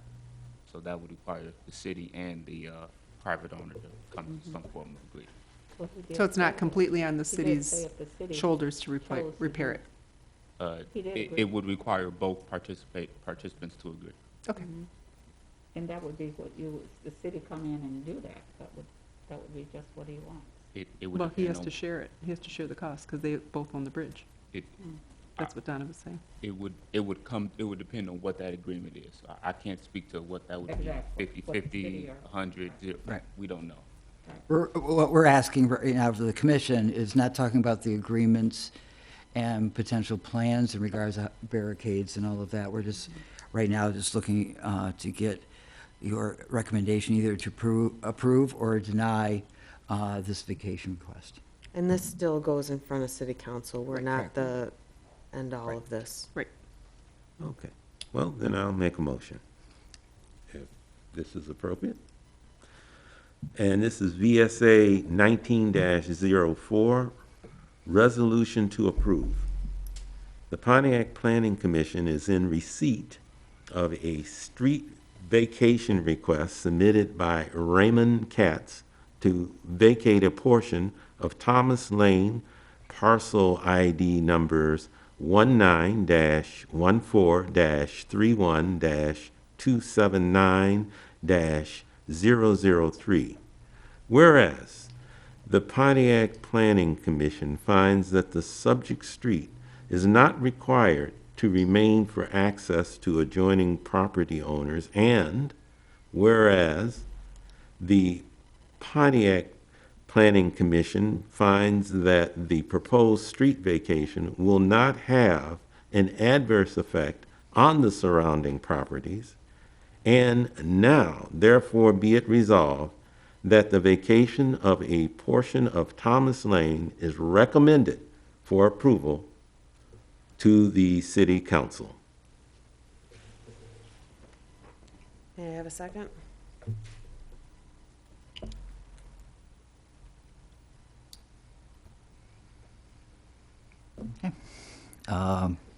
No second, motion fails.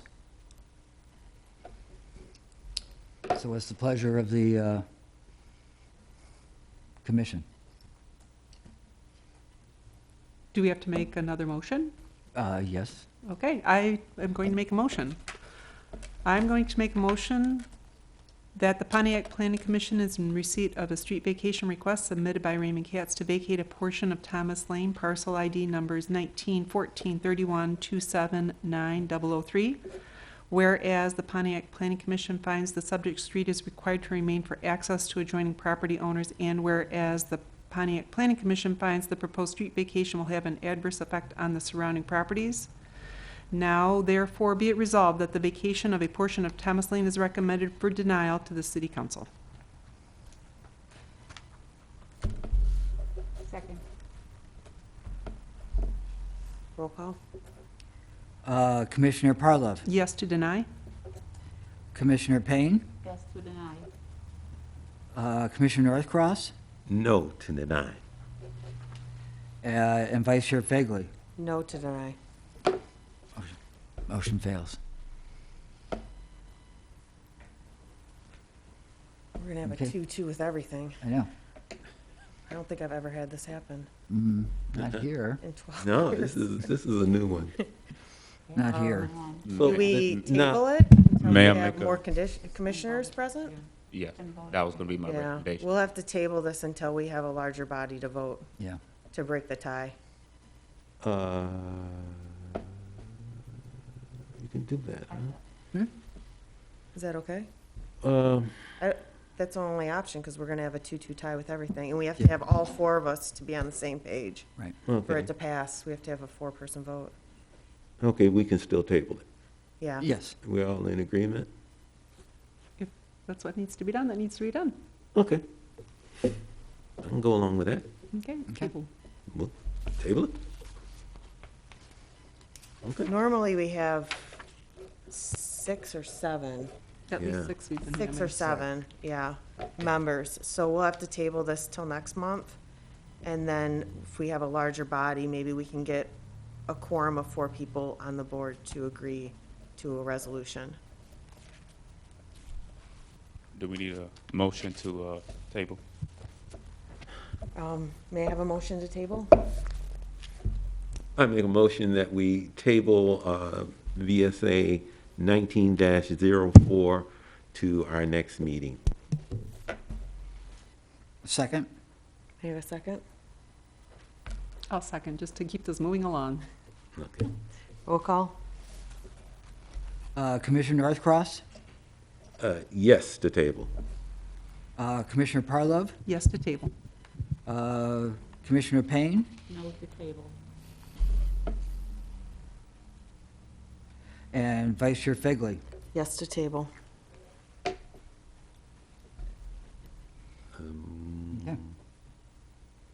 What do you propose we do then, Lucy? Oh, but you have your 3. you No, have to we have need 4. No, we need 4. So we have to wait here until we come up with a resolution.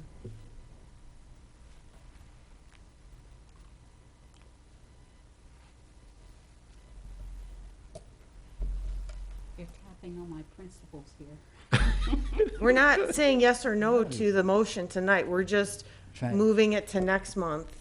And maybe that gives an extra month too, to maybe get some feedback from the city to see if there is some type of a private, Compromise. public partnership that would be feasible. Possibly, or Yeah. a memorandum of understanding or whatever. And if not, what happens? We have a larger quorum and we can get more input from other members of the planning commission. And maybe even with, who's to say what the vote would be? I mean, It could be a straight no vote. One thing, if I Yeah. don't change mine, what's the recourse there? what was that? If we don't vote to table this, then we have to sit here until all 4 of us agree on a yes or What we're no. going to do. This- Mr. Smith goes to Congress? Well, this is the second time that this has come before the planning commission. To me, that says something. And I'm going against my principle, and I'll say yes to table. Can you incorporate that, Vern, into what we just Yes. said? Okay. Okay. Okay. Can you see? Yeah, she got that. Okay. Okay. Okay.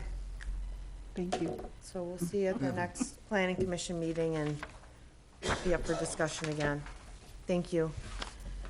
All right, do we have any new business? No. Okay.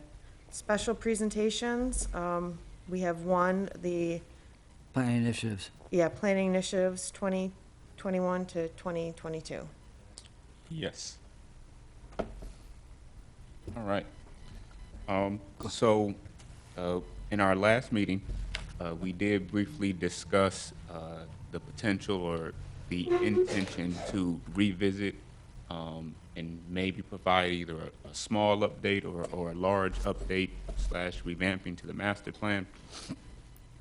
So what we've done in the interim is we've also looked at, we took kind of a step back and said, what else can we kind of accomplish, or what can we look forward to accomplishing in the next year, 2022. So just at a high glance, what we're looking at is, as a whole, the planning division, we are responsible for managing and kind of reviewing and assessing a lot of the plans that we have here in the city. So on the screen, just in summary, the plans that we use to make decisions and recommendations include the 2001 updated downtown development plan, the 2012 adopted City of Pontiac zoning ordinance, the 2014 Pontiac moving forward, this is the economic recovery strategy, the 2014 master plan update, and actually those are actually switched. The Pontiac moving forward plan is 2015, and the master plan is 2014, followed by the 2016 CNU transportation study, and then the most recent being the 2021 Parks and Recreation Master Plan. So the way or our strategy that we're kind of replicating is the process used to do the Parks and Rec Master Plan, where we look at all the previous plans, see how they interact with that Parks and Rec system. In this case, it would be the master plan, looking at how the other plans mention the master plan, how they reference various factors, and how they should kind of coordinate with each other. So we'll be looking at all of these and pulling out best practices, recommendations, goals, and then trying to make sure that they are all consistent and reflected in the next generation of master plan we're going to be putting together. So we've also brought to this body or mentioned the Redevelopment Ready Communities Program. We have been working towards a certification. I believe we started that, that would be 2019, late 18, early 19 is when I think we brought it to this body. Since then, they have instituted Redevelopment Ready Program 2.0. And what that change did is it kind of created 2 tracks that municipalities could go through. And let me take a step back. The program essentially measures and certifies communities that integrate transparency, predictability, efficiency into their daily development practices. The RRC certification is a formal recognition that the community has a vision for the future and the fundamental practices that to get there. And you do have on your second page, there's a kind of a smaller consolidated packet. And on the second page, it shows you how we are tracking this program with, goes through, not SHPO initiative. But as we're tracking and going through it, there are various items and benchmarks that we have to kind of make sure we hit that kind of show the public and developers in the community that we are open and we are ready to accept development and business. So prior to this revamping of this program, it was a kind of single track, and it did involve a bit of heavy lifting. So they kind of simplified it and made an essentials track, which is kind of preliminary things, less heavy lifting, and then the certified track, which is the, I will say, the full-blown program. So we are going down the essentials track, and you can see that on that second page. Those columns to the left, it says RRC Essentials Best Practices. Those are the items we have to finish. And then the column you see just to the right of it, it says active tasks. Those are the items that we are working to have completed by the end of this year. So some of these are actually completed. We just kind of need to move them over and confirm them. So on that active list, we've completed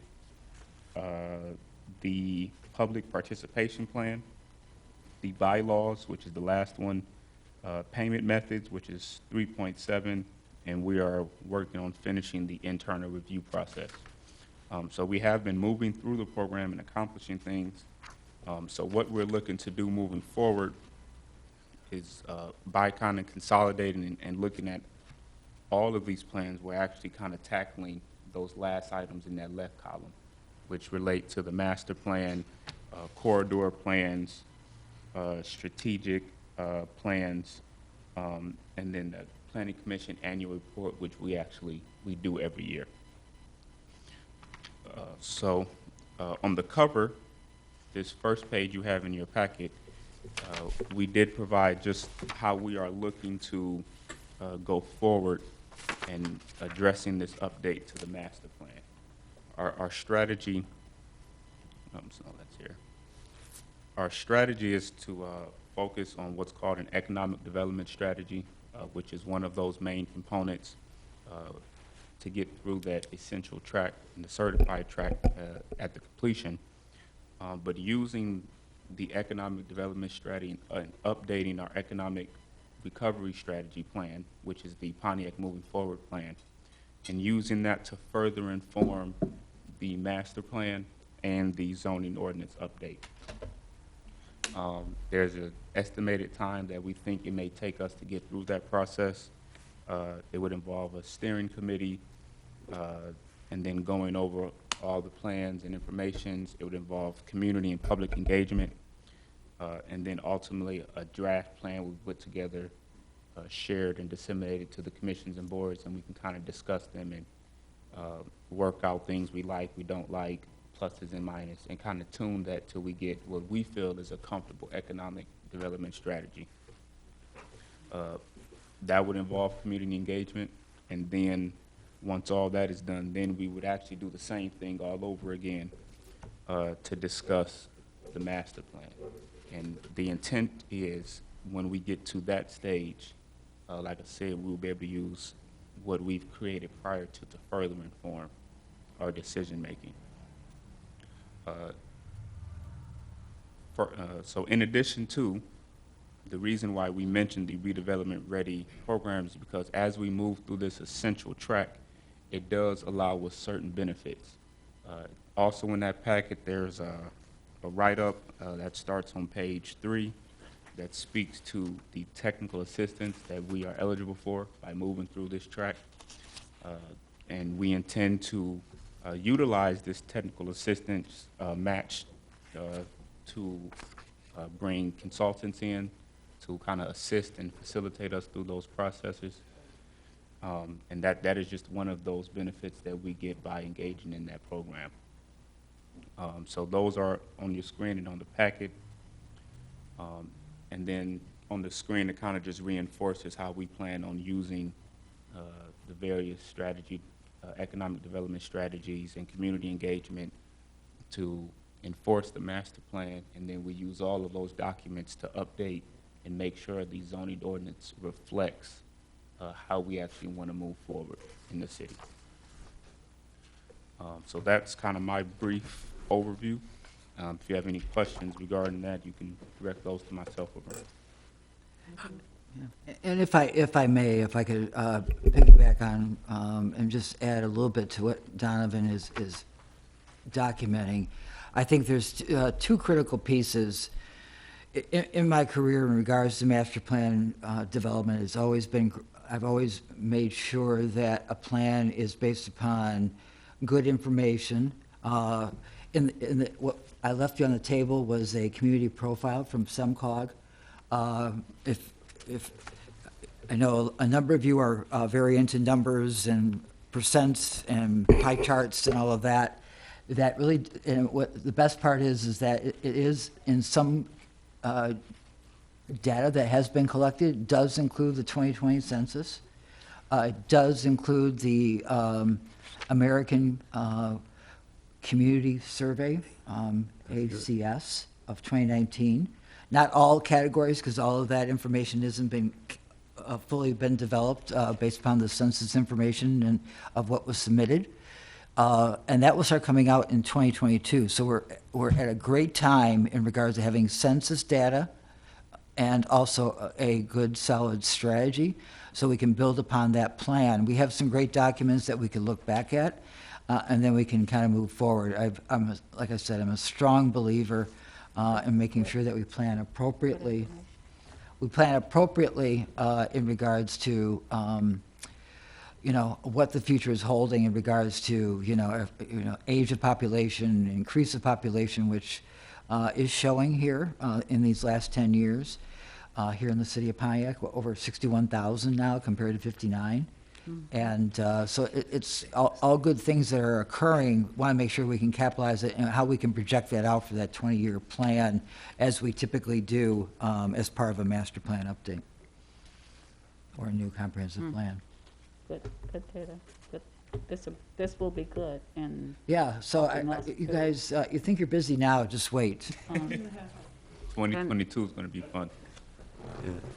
And I would ask that in consideration of this, well, as we move forward, I would like to, as we get into the weeds of a plan in various sections, is probably scheduling like a special planning commission meeting where we do spend our time. So, okay. I like that. So would that be a special, and would that zoning be also included in that? Yes, yep. If you look at the first page of what Donovan, Yeah. it was, the zoning ordinance update. Yeah, I was just making sure Donovan both has were been on track. working diligently on updating the zoning map to reflect all of the various Oh, rezonings, so that it's all correct, so it's not a question when particularly the public comes and says, well, we're looking at a 2012 zoning ordinance and a map. And they're like, well, what is it zoned as? Well, I have to dig a little bit deeper into the weeds on that particular property to make sure that the zoning is correct, so. So, question? Yes. Yeah, sure. The first question is that, comment is that this is good, so thank you. And that was on my agenda for, we're wanting to know what our update is about the planning, and then you have it on here, you have everything going. So one of the questions is that the Michigan planning, do we have to pay someone to come and kind of facilitate or take us through for best practices? That's question one. You said the Michigan, Yeah, the state.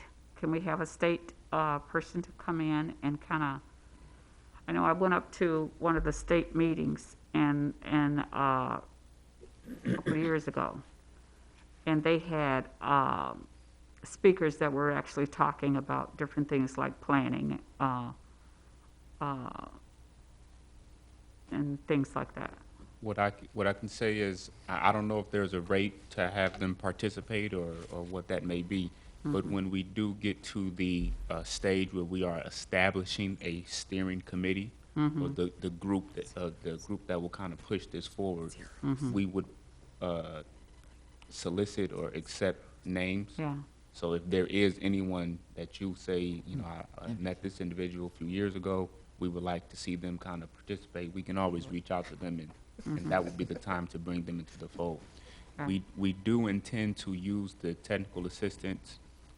It's a matching grant to allow us to hire outside consultants Great, or firms. okay, that's what I really just. Yeah, no, I think it's, I mean, you know, we gotta be realistic, and I'm not trying to dodge the bullet, say we can't get it all done ourselves. A lot of times you do need support, and to, you know, not that they would do it all, but if we craft an RFP and working with the state to get the right consultant in to help us, in regards, particularly what we're looking for, we would obviously manage it ourselves, program it, do all the engagement if we can just utilizing their best expertise.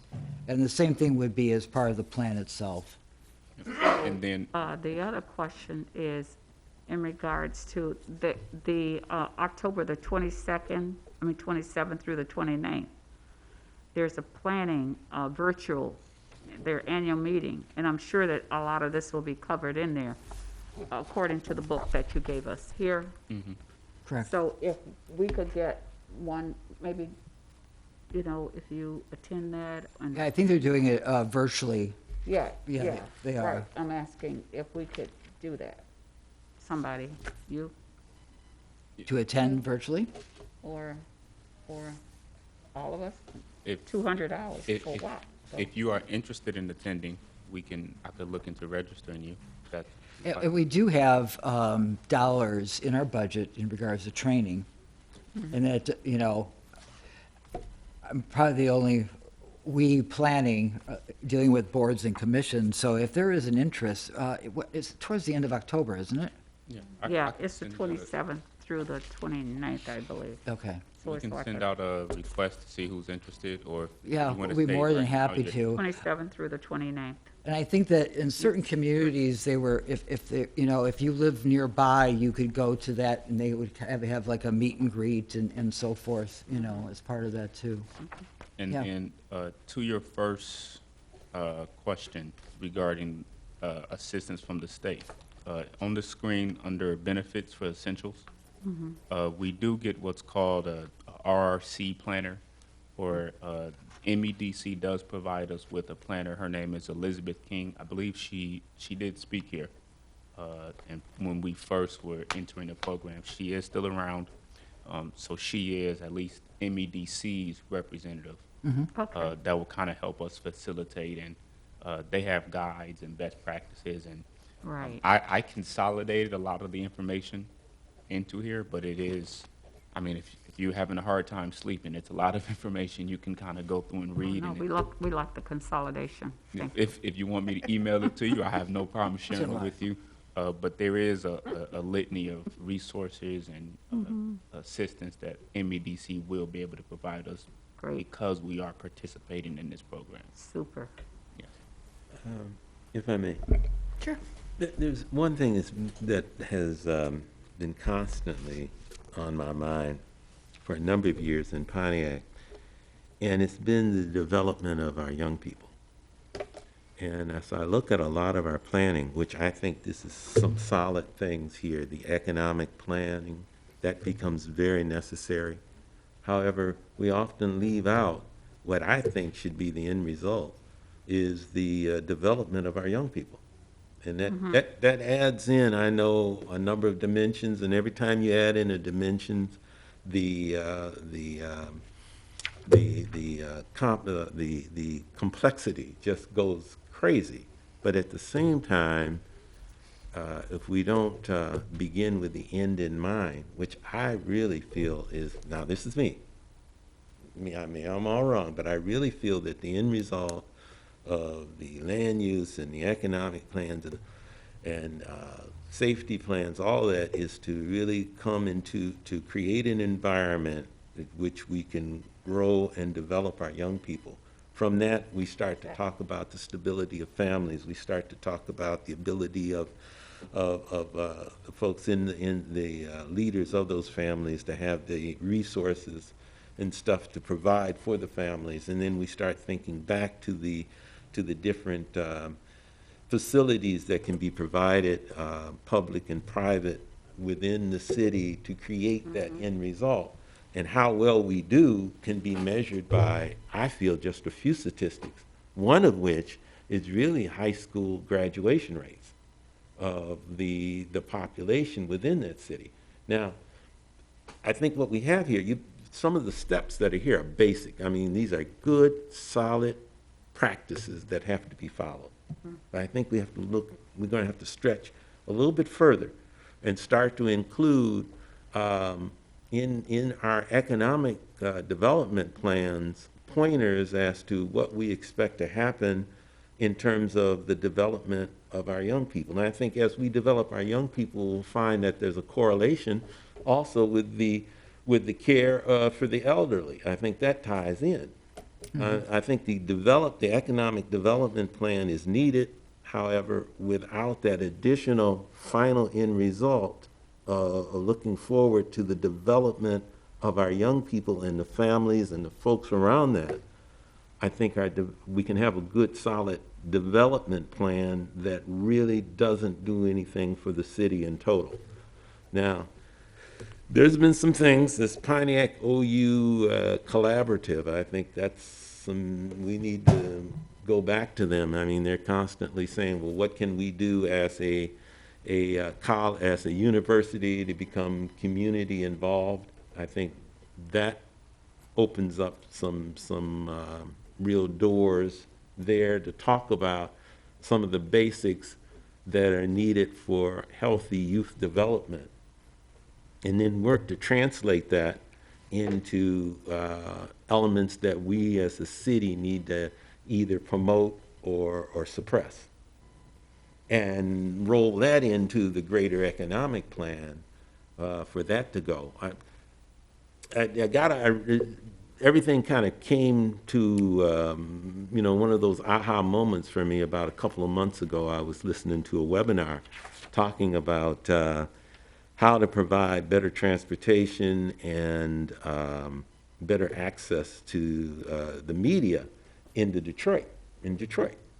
And they had a number of representatives from different companies that are providing internet cabling and buses and all of that. And one of the things they were saying is, well, one of the big items that's a driver for any type of economic development is that of density. And that there's a certain minimum critical density that's needed for certain services to be able to provide those services and have a reasonable chance of return on the dollar. I said, okay. And certain areas such as the east side where you've fallen below that density of Detroit, that starts to say, well, there's just certain services you can't economically provide, no one can provide. I think we have a great opportunity here in Pontiac as we start to build, if we build mindfully, and then as those services do start to come and we do hit that density, then there's going to be other activities that we can promote or suppress with the economic plans and our land use plans. So we'd like to see that additional goal of not only spurring economic activity, which is needed, because if people can't pay for their kid, I mean, people who don't have a job, everything starts to fall apart. But at the same time, what are some of the jobs and what are some of the things we want to promote to have happen here in the city? That additional thing of how are we, that measure of, for lack of better, having sat on the school board now, I would look at the high school graduation rate of our population here within the city. It doesn't mean it's just high school graduation from city schools, although I think the city schools are a key for all the other schools, but it's overall. So it starts to get into the recreation plan, it starts to get into the transportation plan, it starts to get into the healthcare plan, it starts to get into all these other plans that we can bake back into maybe economic terms as well as some physical terms. So I'm hoping we can add that additional, it's really an additional dimension of looking at the development of our young people. How given what we're doing, what's our projected outcomes of the development of our young people? And I think I think what we're doing is solid. I think we may tweak one or two things as we do it to make sure that we're maximizing that development with what we have. Good point. So I'll throw that out. I think that this is a good roadmap, the data that they've given us here. This is to help us excellent. to bring all of that you're talking about together. Yeah, and there's probably even more information than just this, that if we can figure out where it is we want to go, we can start to ask better questions about what is the information that we need as we're going there. We're into this age of big data and all of that other stuff. It's just, what do you want to know? Somebody can tell you, somebody can give you an estimate. Sometimes it's even right. Okay, that would be my only comment, but I think what you're doing here needs to be done, and this is a good start. I would just hope that we would put something else on top of it that talks to the development of our young people. Okay. Thank you. Thank you very much for your comments. Do I have any? Is that why you're looking at me? Thank you for consolidating the information. And when you were talking about getting some assistance, Charlotte was the woman from the county that helped us. I forget her last name, Charlotte Clark? Is that right? No. Burkhart's. Yes. Yeah. So this would be what Charlotte was doing with us ultimately? Uh-huh. Okay. It could be. I mean, I would say it could be not so much from the county. I mean, we could talk with them, but I was thinking a private consulting firm. Mm-hmm. Yeah. But they have kind of a bigger overview of how things can get done Correct. in an effective way. That's great. Oakland County does have, recently they released their, I'll misquote the years, but they have economic development strategy from the Oakland County perspective. Right. Okay. So I didn't include that in that slide, but that'd be another document that we'd be looking at and assessing its impact on the city as well. Great. And I would say that's always, it always lends itself to a good, determining in regards to, we talk about public engagement, but it's also in regards to what other experts we can bring in, to talk with the commission and so forth. So I think that could be critical too. Mm-hmm. Yeah. Good. All great. Very good. Great work. Thank you, gentlemen. Thank you. Some great ideas. You're keeping us busy. This is perfect. You're keeping us, yeah. It feels like we're wanted. That's great. Okay. That's all I have. But All right, next on the agenda is just an overall public comment that I will open up. Anyone would like to speak to the planning commission? Nope. I would like to say thank you to the, our audience there that stayed with us tonight. Yes. Thank you. Thank You know, I really like that because what it does is helps you to get to know the city and what the needs are. And you just become a bit happy family with us, right?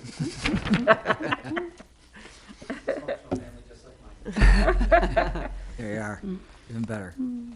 All right, I'm going to close public comments, and then may I have a motion to adjourn for tonight? Motion to. Okay, I have a second. Second. All in favor? Aye. Aye. Hi. All right, guys. You. We agree.